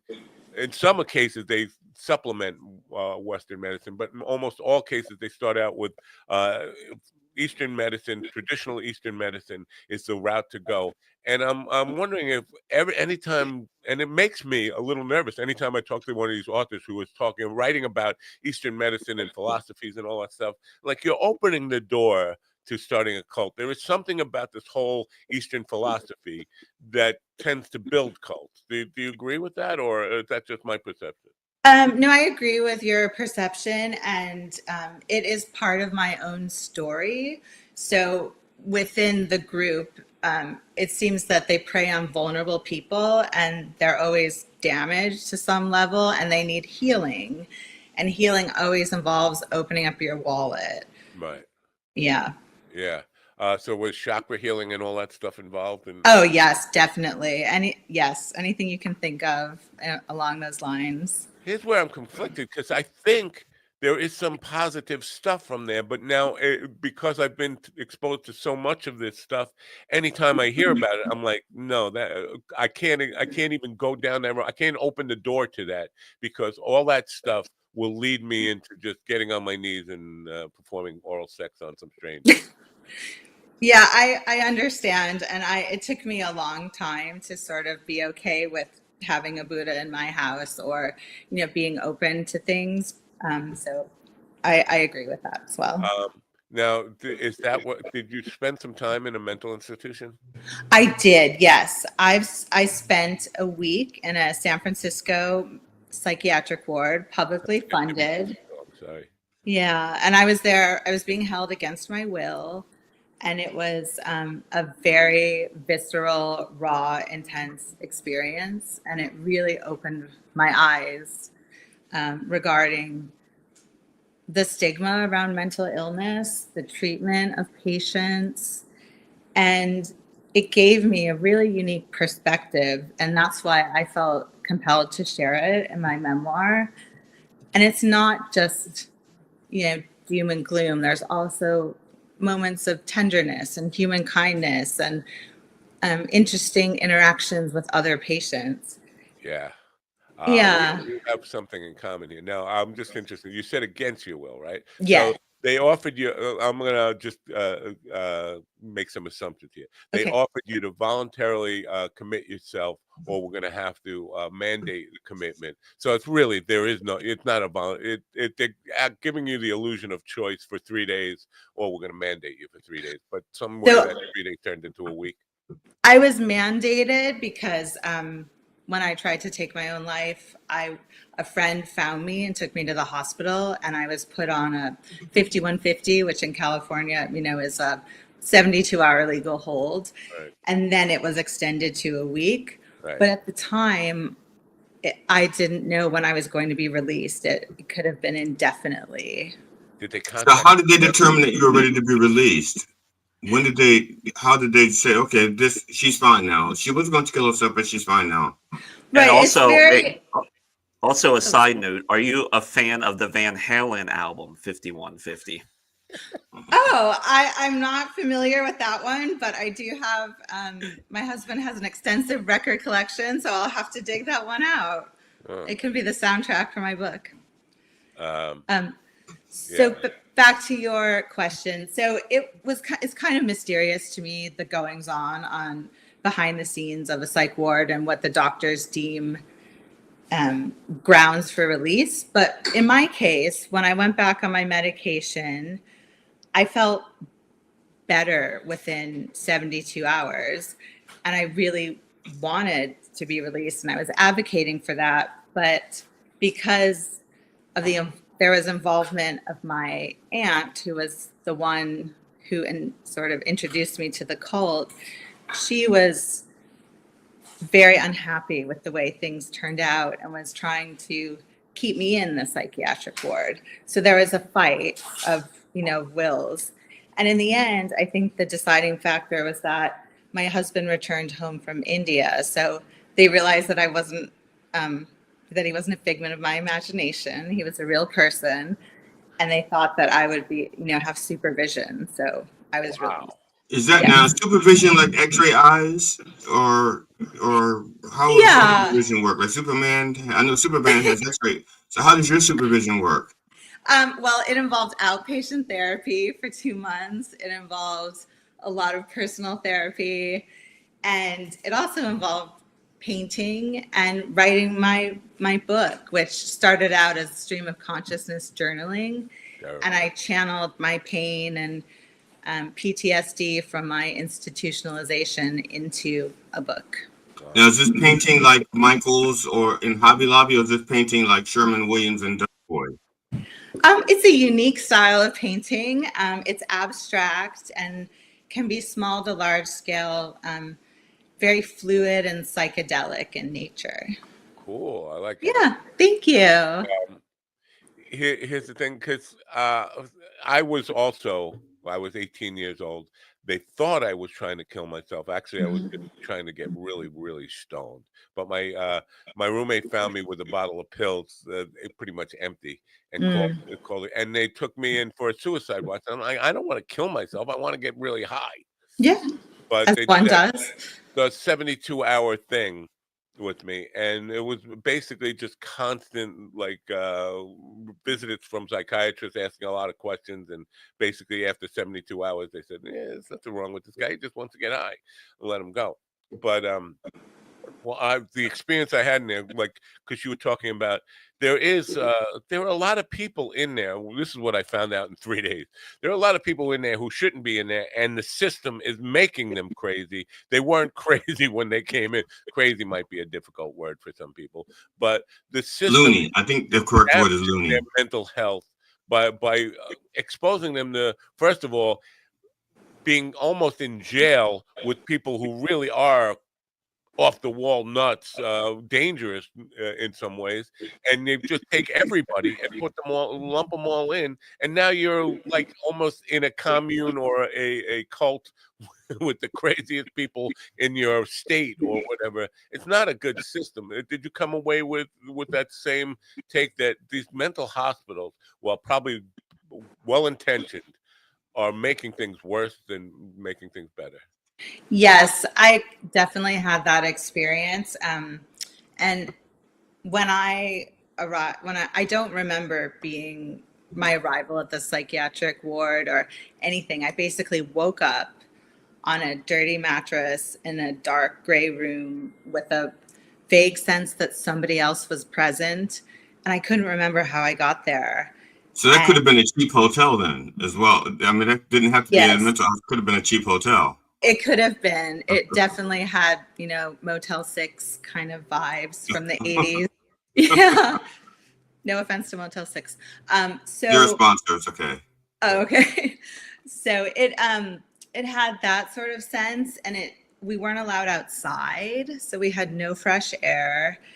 We were forced to wear scrubs, and a clean pair of scrubs was never offered to me. I actually figured out that they were in a closet across from one of the day rooms and begged for a clean pair. So a lot of it felt really dehumanizing. Yeah. Dehumanizing is definitely a good word to describe my experience in there. Now, is it possible that they thought that not offering clean scrubs is part of your therapy? Because if you're not sick, you'd say, please have some clean scrubs. This is really filthy. And a sane person would say, I would like some clean scrubs, please. But a mentally ill person, maybe it might have been part of the checklist. Maybe that's what helped my relief is requesting those clean scrubs. Yeah, because if you're crazy, you're just like wallow in your own filth, But if you're healthy, you're like, I'd like to be clean, please. That's like, okay, she checks that off. That she asked for clean scrubs. She wants soap that works. What was the experience in the distant past or not too distant past? What are we talking about? It was 8 years ago, and it was so intense that it took me 7 years to write my book because I suffered massive PTSD from my experience. And every time I wrote, I was flooded with emotions and had needed a therapy session. So totally good. Yeah. But sorry, please. I'm sorry. Was in the end, was it helpful or was it torture to write the book? It was both. In the beginning, it felt very straining emotionally and really hard on a lot of levels. But now it feels like the ultimate catharsis. And I hope that my... Wow. I think the cult reclaimed her. I think the cult reclaimed her. Cult got her. Damn cult.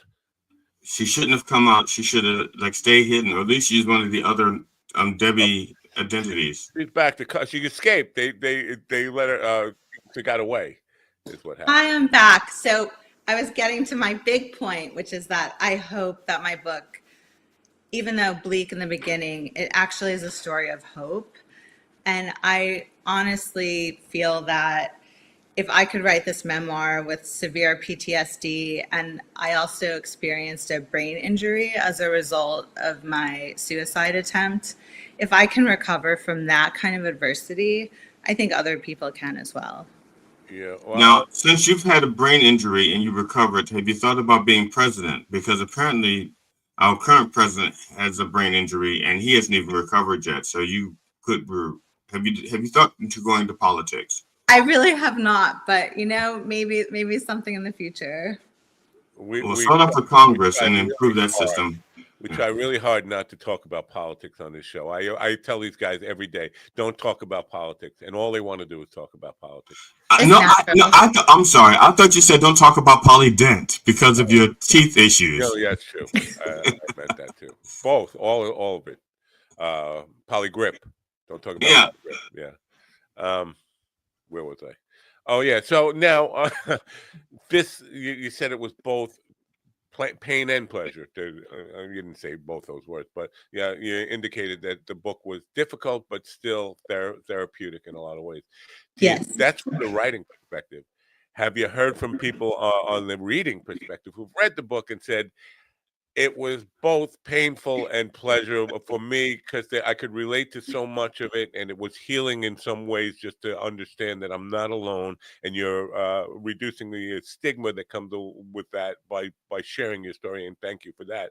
But also, it was really hard to read because it was painful, brought back so many painful. Have you heard that kind of feedback from people? I have. I've received a lot of feedback, and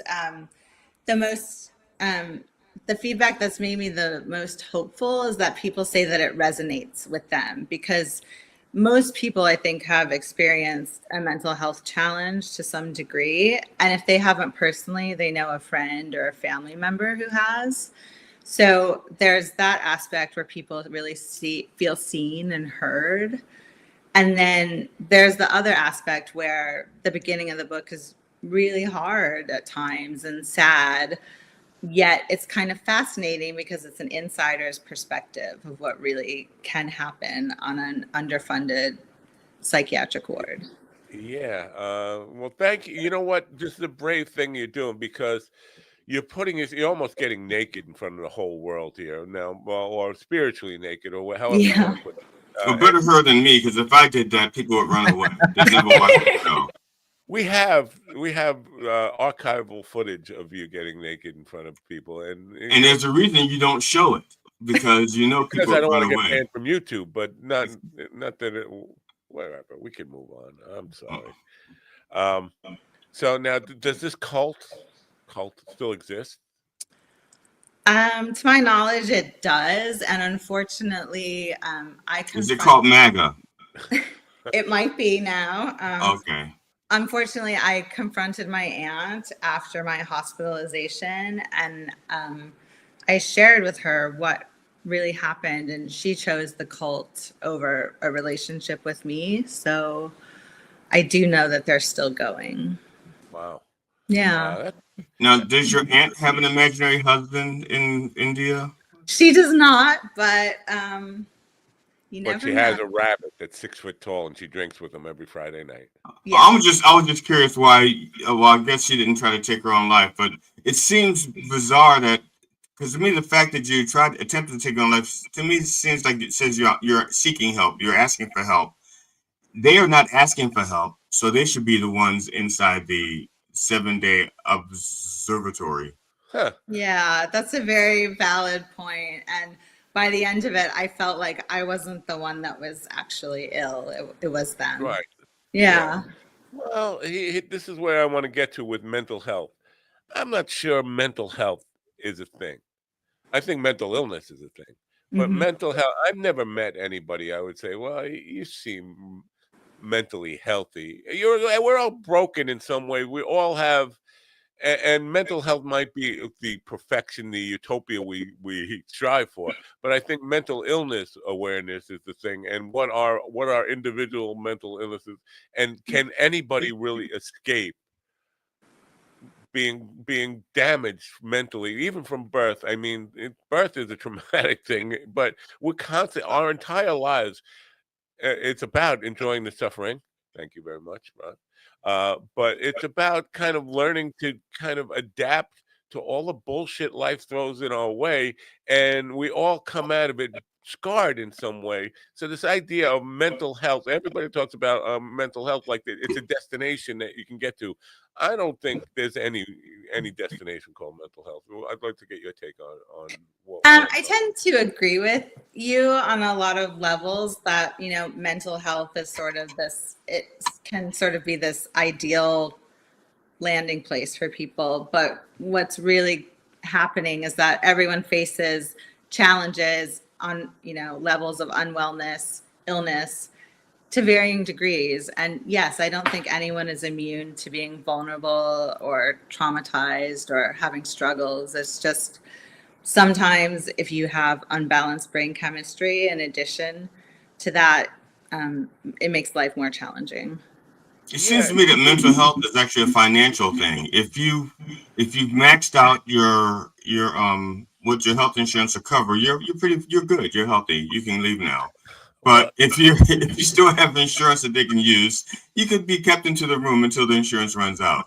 I think there is some validity to what you just said there, but because there is like severe mental illness, like psychopathy, schizophrenia, and those kind of things, but it became almost a status symbol for people who are feeling pain in their lives or not enjoying the suffering and want to enjoy, PTSD, all these kind of labels. I want to be labeled as that. I want to be ADHD. I want to have Asperger's or Asperger's. It just becomes like, how do we draw the line from where psychiatry and psychology have a legitimate purpose in helping people who have real mental disease, schizophrenia, and I think because we got so many people wanting to jump on the bandwagon and say, this is what's wrong with me, I can actually put a label on it so I don't have to feel crazy all day long. It's just a very complicated thing because I don't think everybody belongs in the bucket. I think there are people who belong in the bucket and who desperately need professional help, psychiatric help, psychological help. But there are other people who just probably need a support group or need a friend, need somebody to love. Do you agree with that on any? I do think there are varying degrees and different diagnoses and different intensities and factors require different healing plan, different sort of modalities for wellness. But from what I've experienced, it's not really, there's a lot of stigma around mental illness. So, but if people want to say that, they feel better because they have a label, that's fine with me. Yeah, but I do think because I think this is what GD was alluding to, but I never know with him because he speaks about his mother so much. I don't, I think he's Freudian, but the idea that the psychiatric, I didn't mean for that to slip out. Is cashing in on it. They see everybody as a potential insurance bill that they can just put in, and so sure, we're glad to have you come back every week, even though hey, we're not really making progress. I'm just yanking my chain while they're talking here. I'm doodling pictures of Stephen and his kids or something. Jesus Christ, Matt. I'm sorry. Oh, I was just going to say, yes. I mean, that's always a factor, right, with insurance companies. And in my own experience, although I was held against my will, and had good health insurance, I received a very large bill upon my release from the hospital. So, but I needed to be there, so it's kind of a catch-22. Yeah. So good for you. Now, the book. Have you? Family and friends, people who've known you your whole life, have they expressed anything negative about the book? Like you really shouldn't have put that in. I think people want more cult information and just more background story is the feedback that I've received.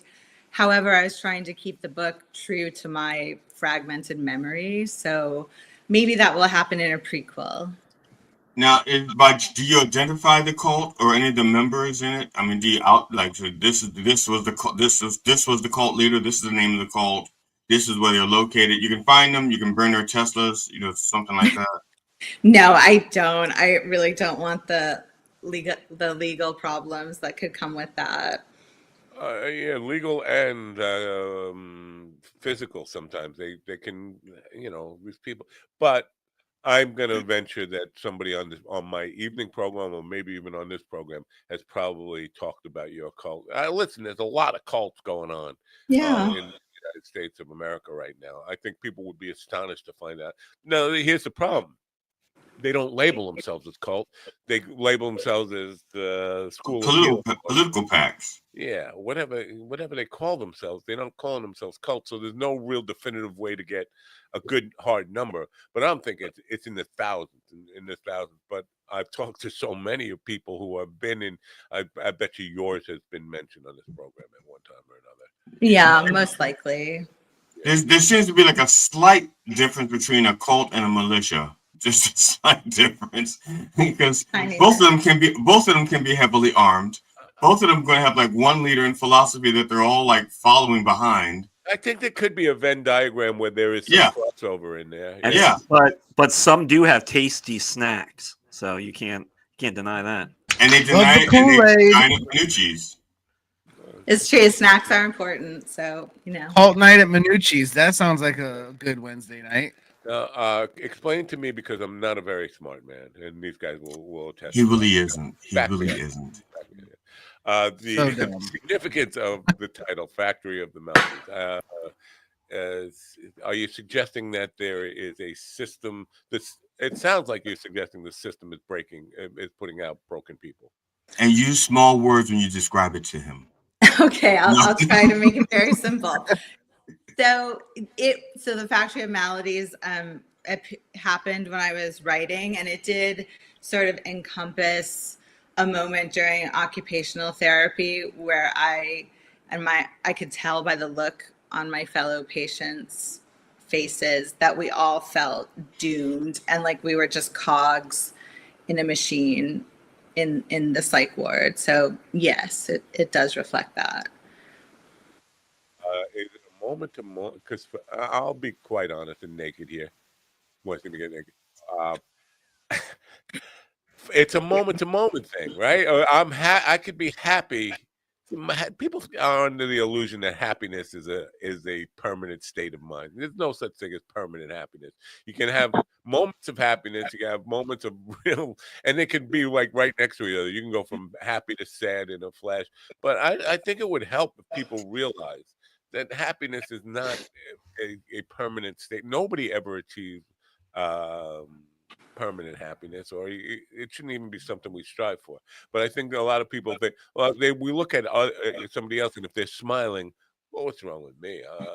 Why are they so happy?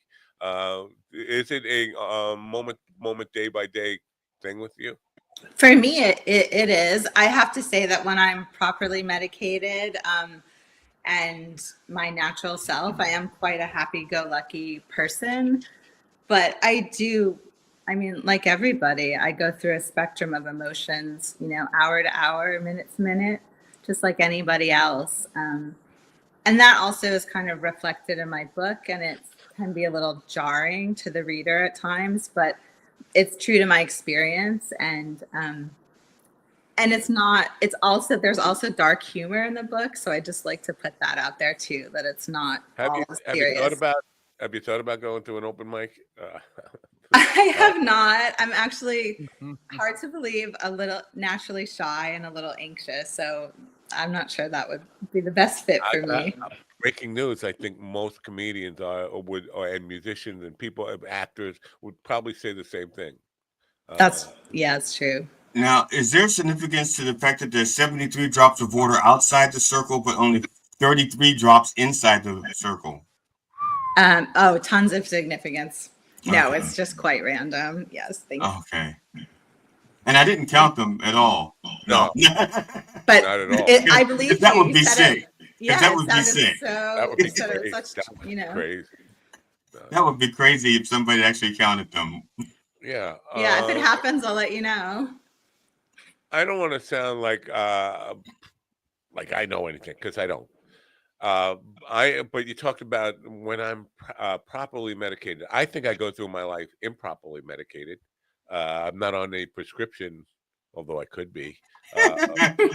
Prescription cannabis or prescription ketamine or whatever. But do you feel like you have to stay on this medication the rest of your life to maintain balance? For me, yes, I do, but I can really only speak to my own brain chemistry, which is quite unbalanced. So yes, for me, being in the hospital really reinforced that this is something I need to do on a daily basis. But sorry. I'm sorry, I mean to cut you off. No, I was just going to say, it's not necessary for everybody, but that's what's right for me. Now, do you have kids? And if you don't, do you have kids? Are you concerned with passing on your hair color to them? I mean, the upkeep of the hair is very expensive, so I would be concerned about the financial burden. Yes. Yeah. It's because I think we overprescribe stuff, and because I'm wondering if there's I could say this about me too, because I am improperly medicated. But if there is a way to deal with it naturally, I think we overprescribe. I think because the pharmaceutical companies and doctors are ka-chinging all the way down the road here, that we come to believe that I need this medication, and we never find out if there is a way to deal with life without being medicated. I don't know what I'm saying here, but I mean, does it feel like a burden? That's what I'm asking. Okay, sorry, could you repeat that? Does it feel like a burden?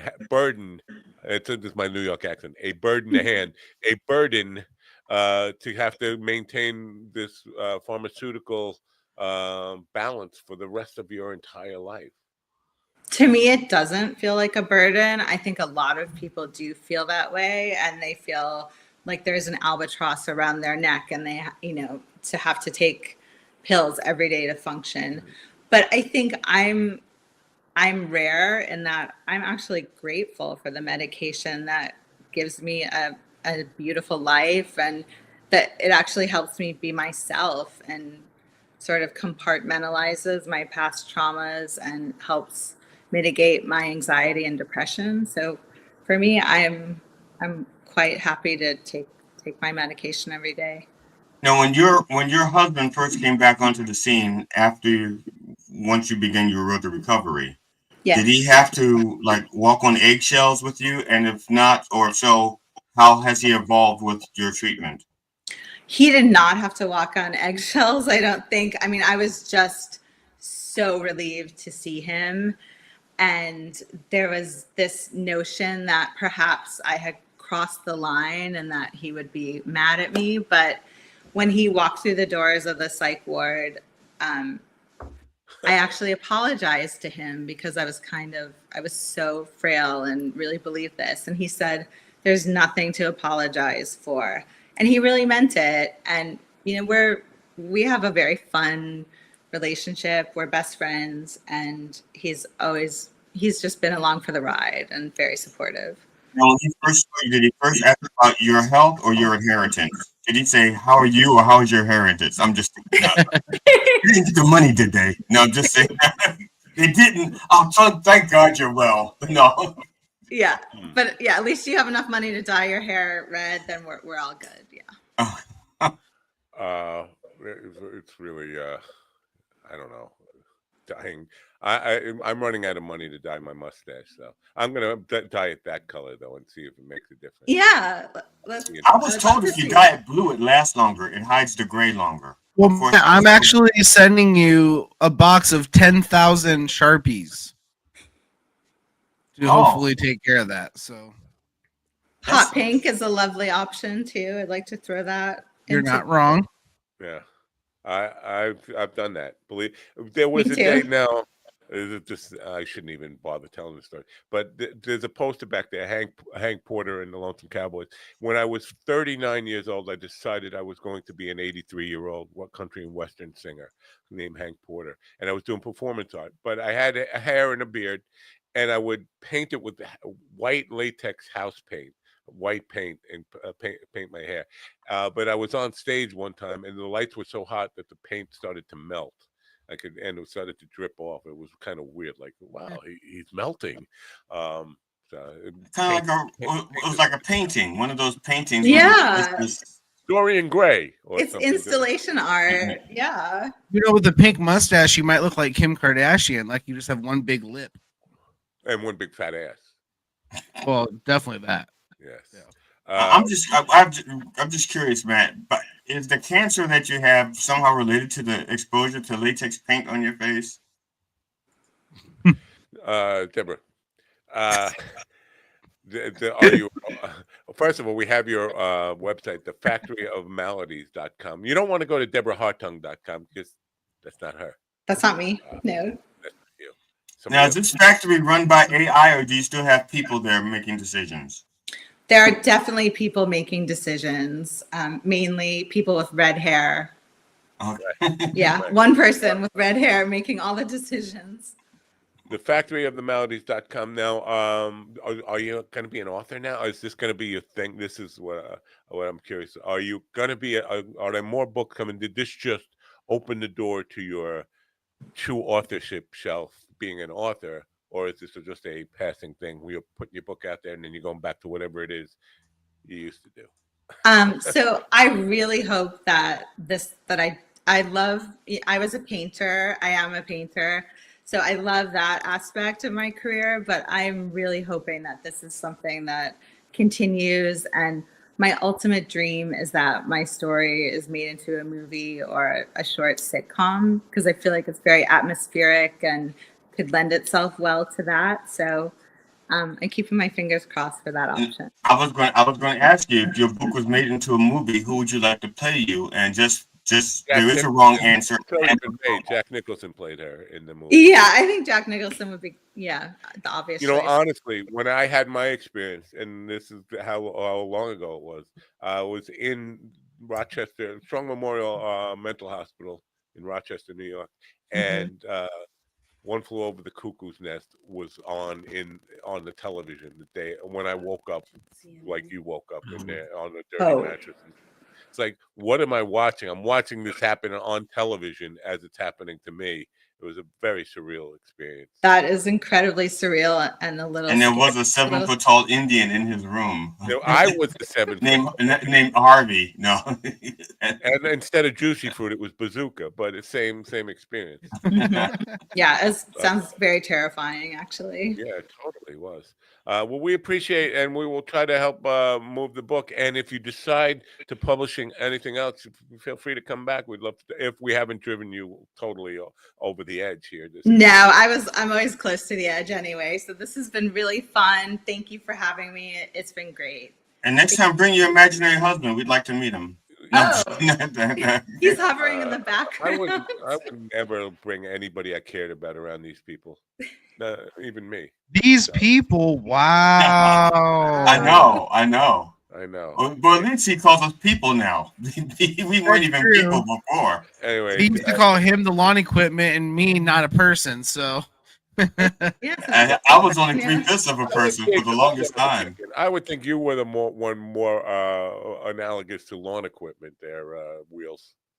I'm just saying. That's fair. I'm sorry. Yeah, and I was only 3/5 of a person until recently. So I must be sadistic or something. Anyway, thank you, Deborah. Please have a wonderful day. Thank you for being here. We'll do whatever we can to help you move the book, The Factory of the Maladies. Now, I noticed when we had the book up, there were 2 books. See that? 2 books. So you don't have to buy the book. You have to buy the book twice. One exactly. Give one to someone you care about. There you go. Where are you located? I'm in San Francisco. Okay, you did say that. So if you do paint parties, you won't be taking any of his customers, right? If you do paint parties. Yeah. Do you do paint parties? What? Do you do paint parties? I do paint parties. Paint parties? Paint parties. Yes, people who this is a new fan. I'm surprised you don't know about it, because the company that I work for to do paint parties, one of the companies, is located in San Francisco, and they have people all over the country. I just got a call. Can I get to one by 11 a.m. that's 90 miles away? A paint party today for 20 people. 11 a.m. this morning. Like what? A little early. Yeah. But so this is the thing now. It's like a fad. Like some people drink, some people smoke, but it's a social where people just paint, and you give them a easy painting to do. You show them how the techniques work, the brushes, the canvas, whatever. You don't do that. I don't. I mean, maybe I should. My studio's right in my garage, so I'm right near Haight-Ashbury, so I could just open it up, and we could, it could be a lot of fun. Yeah, it's like Bob Ross has a live audience and drugs and alcohol. Yeah, that sounds ideal. Yeah. Well, I will. You know what? Through Lindsay, I will send you the contact. Maybe it's something you want to. No pressure here. Look at that! I made a paint connection. Thank you. I appreciate it. I did good. I think. Did I do good, man? I'll tell you what. It's very. You know that painting is a therapeutic exercise. People who have never painted, it's part of human nature for a reason. We started carving and painting on cave walls 1 billion years ago for a reason. It is very therapeutic but leading these paint parties can be really fun and social. It's surprising how much you can get out of that. So it might be. I'll just send it to you if you. Steve, Okay, you see I'm how very Matt interested. Thank you. You see how Matt's face just all got a glow when he was talking about the paint parties? I love paint parties. Right? Yeah, it's adorable. And Yeah. every paint party starts with, "You must be the Monopoly guy." "Thanks for the free parking." Anyway, Deborah, we'll let you go. We'll put you out of your misery for today. Oh, and, thank you. It's been a pleasure. Thanks Thanks for having early and being me. part of the program. Got up at 4 a.m., folks. Thanks for being here. Yeah, thank you so much. It's been great. Bye. Whoop, I cut her off in the middle of a bye. In the middle of a bye. In the middle of a bye. Look, I made a paint connection. Yay. Yay. Paint connection. Did I really get all glowy? You did. Yeah. You look like you. How come you didn't beat it? We saw you gooey center. How come you didn't beat it? You should have beat it. Oh, beat it. Beat it. Hold on, I beat it. Speed. Paladins.com, folks. You know what? Interesting. Yeah, it takes a lot of courage to come out and talk about your craziness. Well, I mean, obviously, it's going to spill out anyway. Like in my case, it spills all over everybody. It's like puke. You can't avoid it. Like vomiting, like projectile vomiting. How you going to avoid that? Right? You know. Yeah. I apologize, Stephen. I had to preempt your originalness for the Buddha because she had a Buddha in the background, so I wanted the Buddhas to. That seemed like it would be a scary, like a trigger back into what gave you all the pain to begin with, right? I mean, I don't keep the cult stuff around here because that would fucking even when she doesn't view. That's why I asked. She doesn't view it as a religious icon. She views it as art. Still, just seeing it would remind you of those fucked up people I dragged me into this thing.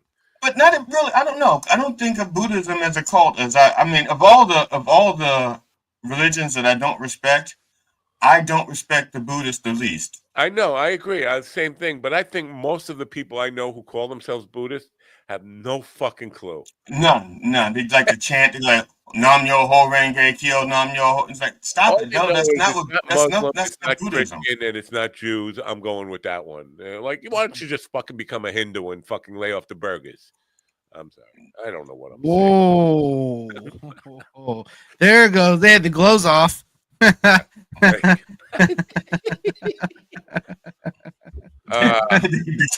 glow's gone. He's back. Talk to me about painting. Oh, I love painting. You know what? Maybe I'll do that all gooey center, that gushy gooey center. We saw the marshmallowy inside. Yeah. Dried up like a vag at Comic-Con. Like Ben Stiller's wife. Not Ben. Whoa! Ben wife. Why did I say Ben Stiller? Now Ben Stiller, what did he do to you? Jeez. There's a clip on Twitter right now of Hegseth talking about Hillary Clinton's maid writing down sensitive stuff. See?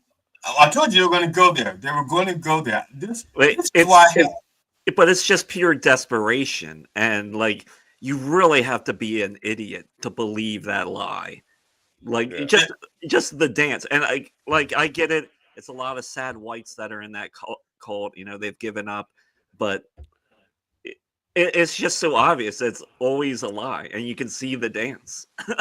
The thing is, and this is why I hated this. As soon as the story broke, I hated the story because that would bring Hillary Clinton back out of the woodwork into the prime thing, and then she'd be doing these little shows again because everybody's going to want to interview her to get her opinion about what this is going on. It's like, and this nearly isn't, and you know, it just annoys me. I like Hillary Clinton.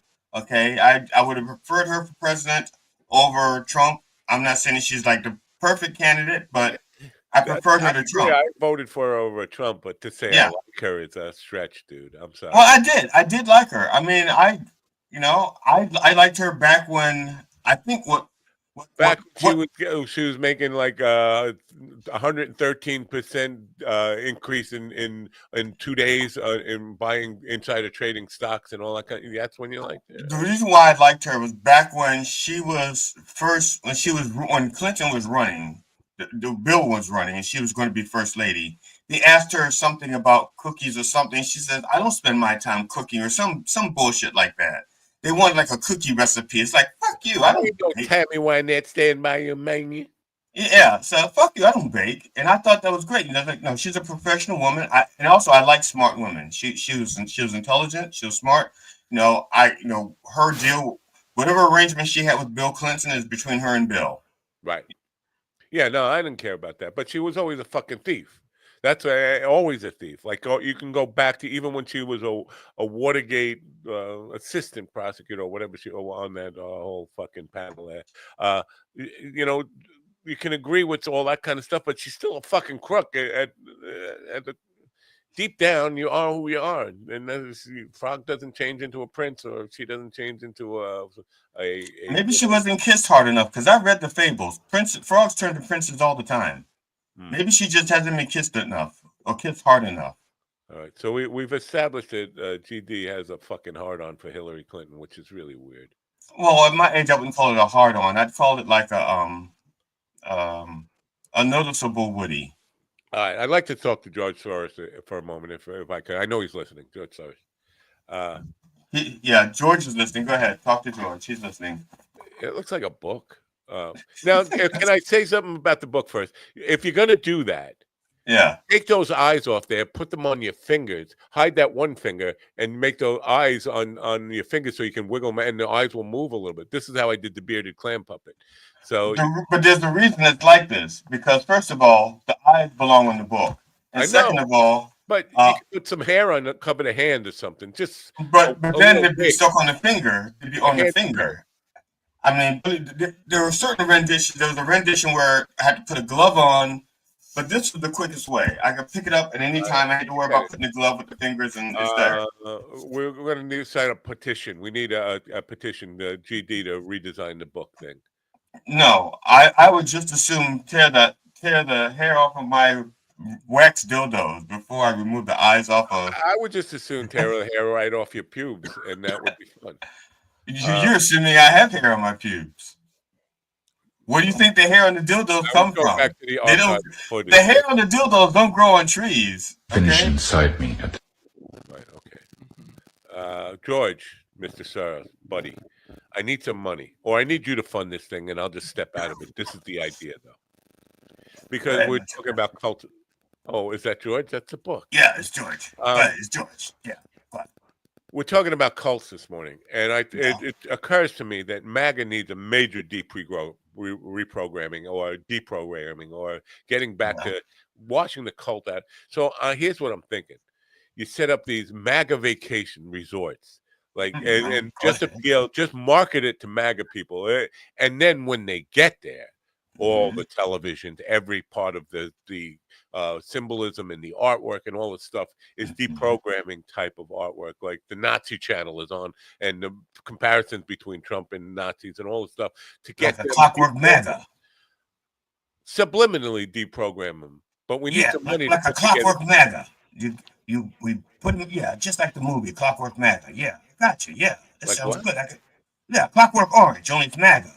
I don't know. I didn't know Clockwork Orange. I thought was like a rape movie, like he was rehabilitated through subliminal messages. What we need is major money to open up all these resorts, like a MAGA travel agent, because they would go for it. The minute they see MAGA attached to anything or Trump's name attached, they're going to buy in. So you send them to this Club Med, which is just really a fucking anti-Trump kind of decleansing or cleansing. I got you. How's this? We're just spitballing here. So I buy 4 or 5 cruise liners, and I paint them red with MAGA. Okay, and then once we get them on the ship, we take them outside of international waters where no one has jurisdiction. Then we could disappear them if we need to. We're not talking about violence or any of that. No. We're talking about fair play. We'll try the Insurrectionist Act, or maybe that law from the 1700s, 1798, and we'll just declare war on them. We'll put them on the ships, and we'll take them out to international waters, and we can hold them indefinitely until they're cured. And I'll say when I they're have a cured. question for Ron Kane. Ron, is this why you think GD's not funny because of this shit? No, it's other reasons. I mean, all right. I'm confused now. Why is George Soros the Bible? When you got that kind of money, people bow down. None of that made any sense to me. Were people bowing down? No, it's the only thing I had. I didn't have my sock puppet handy. Okay. All right. Fine. I mean, I do have a sock puppet somewhere, and I also have my penis puppet, but that's in the other room also. Huh. Are you sure it's in the other room? I think Steve. Yeah, I keep it in the drawer next to the nightstand. I keep it in the nightstand drawer next to the bed. Okay. It's like a sock puppet, but it has like a Joker, a clown head, and little arms on the side. You put it on, and it throbs like this, almost like a floppy guy. I had hope for this day. I had hope for a good feeling on Tuesday, wife going back to work, having the house to myself. And now all of a sudden I just feel like slitting my wrists all over again. I'm not gonna do it. Yeah, because you have to clean it up. Oh, he's not gonna do it. Yeah, somebody had to clean it up. I had him in the pool for committing suicide today. So yeah, anything else worth talking about here today, or we should just fucking end this thing now? We could do show business. We did show business. We already did. Again. Does anybody remember the show Dinosaurs with the little baby? Yeah, that one. Know it was after my time as a kid. I mean, you were still watching that shit in your 30s then, because that's when I had kids. I had a kid who watched it every morning before school. That was a dopey ass show. Like they had some dopey ass shows after. Yeah, but she loved it. She's the love watch. She loves saying, "Not the mama." You could never do anything better for kids than the original Warner Brothers Looney Tunes, Bugs Bunny, Porky Pig, Daffy Duck. And that dinosaur show has a very dark ending too for a fucking kids show. Well, they're fossils. They all die. No, yeah. I don't. Now, Ron, did you watch the whole thing to the end? This is. No, it's just I remember seeing that I just vaguely remember it then, of course, because of the internet too. That's been out there circulating for a while. But it is a kids show that has a very dark ending. Now, did you ever notice that the last names of the primary characters were named after extinct gas companies, like Sinclair and Esso? That's funny.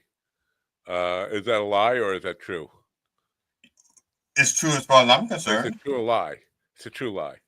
It's a true lie. Because none of them were named Texaco. No, because there still is a Texaco, but there's no longer a Sinclair and no longer an Esso. So I don't think there's still a Texaco. There's still a Texaco. Not here. No. Because also there's like mergers and stuff like that, so it's not as many because like Mobil and Exxon merged, but there still are the Mobils and there's still Exxons, but they're one big company. I see Mobils all over the place. Yeah. And like we still have a Sunoco near us. I thought Sunoco. What? All right. Yeah. Check out our family show where all the family members are named after racial slurs. Oh, look, it's the niggers. Hey, niggers.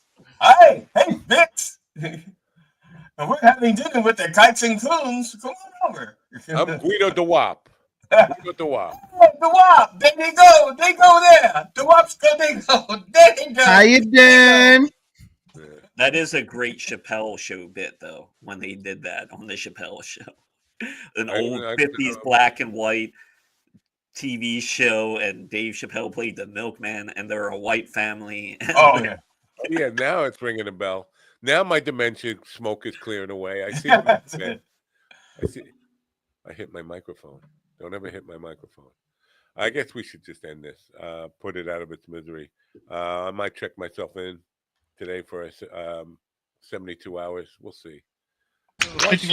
Action? Huh? Huh? A little 5150 action, huh? No.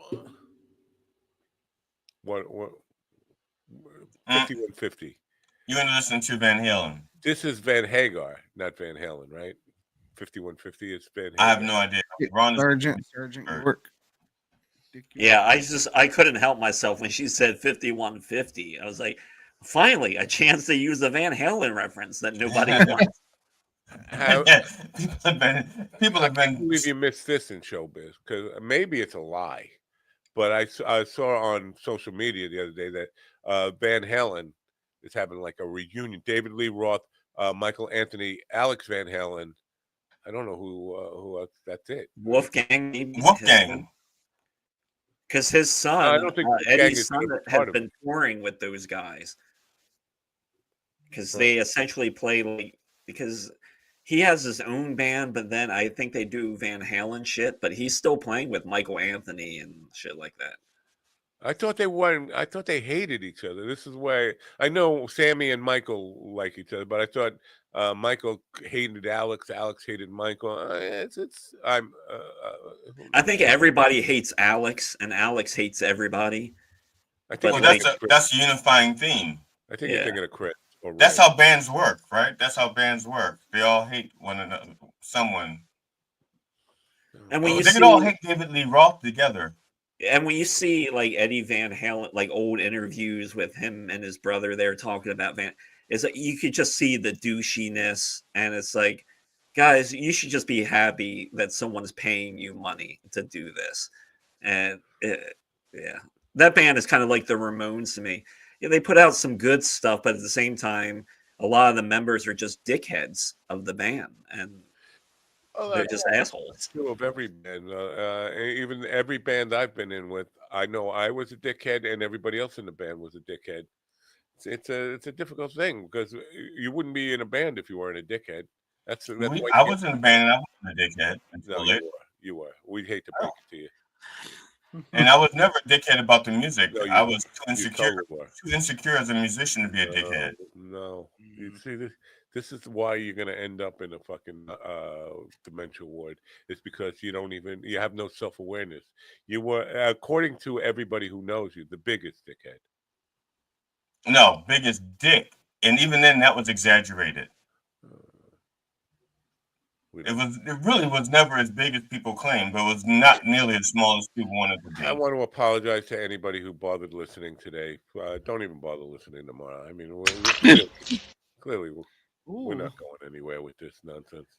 Who do we have tomorrow? Do we have anybody tomorrow? Do you know? What's tomorrow? Yeah, we have Francine, the one who I said was coming on yesterday. I said she was going to be on today. I had the wrong day. Francine Posner Ehrenberg.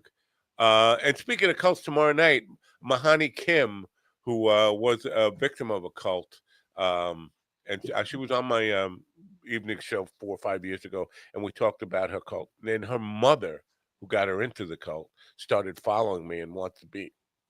I should be on the show talking about this. I don't. Yeah. Why do I assume that that's what she sounds like reading her text messages? Okay. But I want to. She sounds like this. The cult thing. This was a sexual abuse cult, like not the Moonies, but close to the Moonies, where the mother brings the daughter. The cult leader says, "Oh, the daughter, bring the daughter to me. I don't care how." Like Steven, I don't. Vagina. Is that like the one that starts with a V? I'm trying to think of it. Vox. Vagina. There was a cult that started with a V. They just had a series on Vagina. On I think Showtime or HBO or something. That cult, I think that's the same woman I interviewed. Nexum? Yeah, Nexum. Why did I get a V out of that? I don't know where you get the V from, but yeah, I know what you're talking about. Yeah.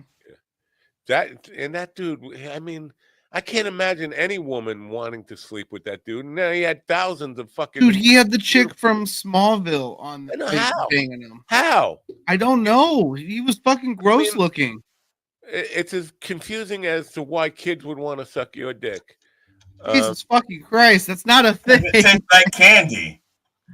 He's probably just a funny guy. He's got a couple good bits, and people are like, you know what, this guy's all right. Hey, Brock here. Go fuck yourself. I didn't mean to insinuate that when Halloween comes, you put sugar on your dick. Here's your treat. Oh, now I know where I got the V from, but that's stupid. Next time they spelled it with a V and not a U. They come out and they name the people. I didn't want to. She didn't want to name the guy this morning, but one of the people several years ago now, she had the cult that she was indoctrinated in. They were based out of Joe Rogan's mothership. The same Joe Rogan's mothership was a home base for this fucking cult in Boston at one point. So it still is. Just a little different now. The movie, the series was called The Vow, VOW. That's the other place you got the V from. Yeah. That the whatever that guy's name. That's the same cult, or is that? Yeah, Rainier. It's the same guy. Yeah. Oh Jesus. All right, let's. Oh wait. Slapdale says that's the diabetes taste the candy. Oh. Wow. Very funny. Ha ha ha. No, aren't you friends with Slapdale? You talks about his urine tasting sweet. If you have diabetes, your urine tastes a little sweet.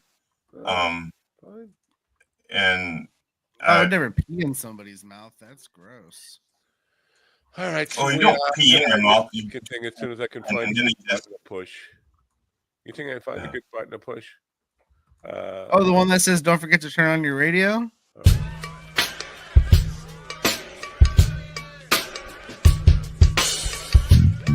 Are you a retard? God's coming for you! Finish inside me. If I keep squeezing it, it's going to explode.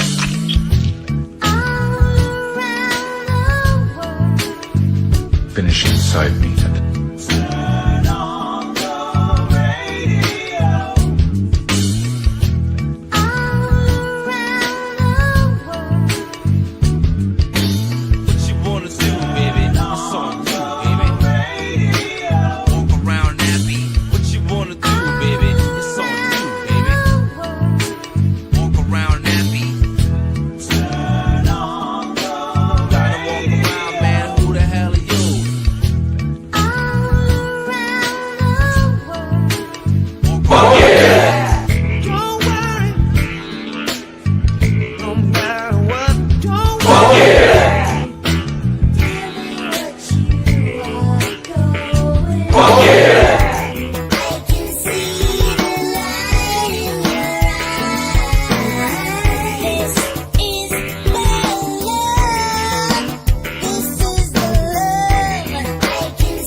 is your mind's best friend.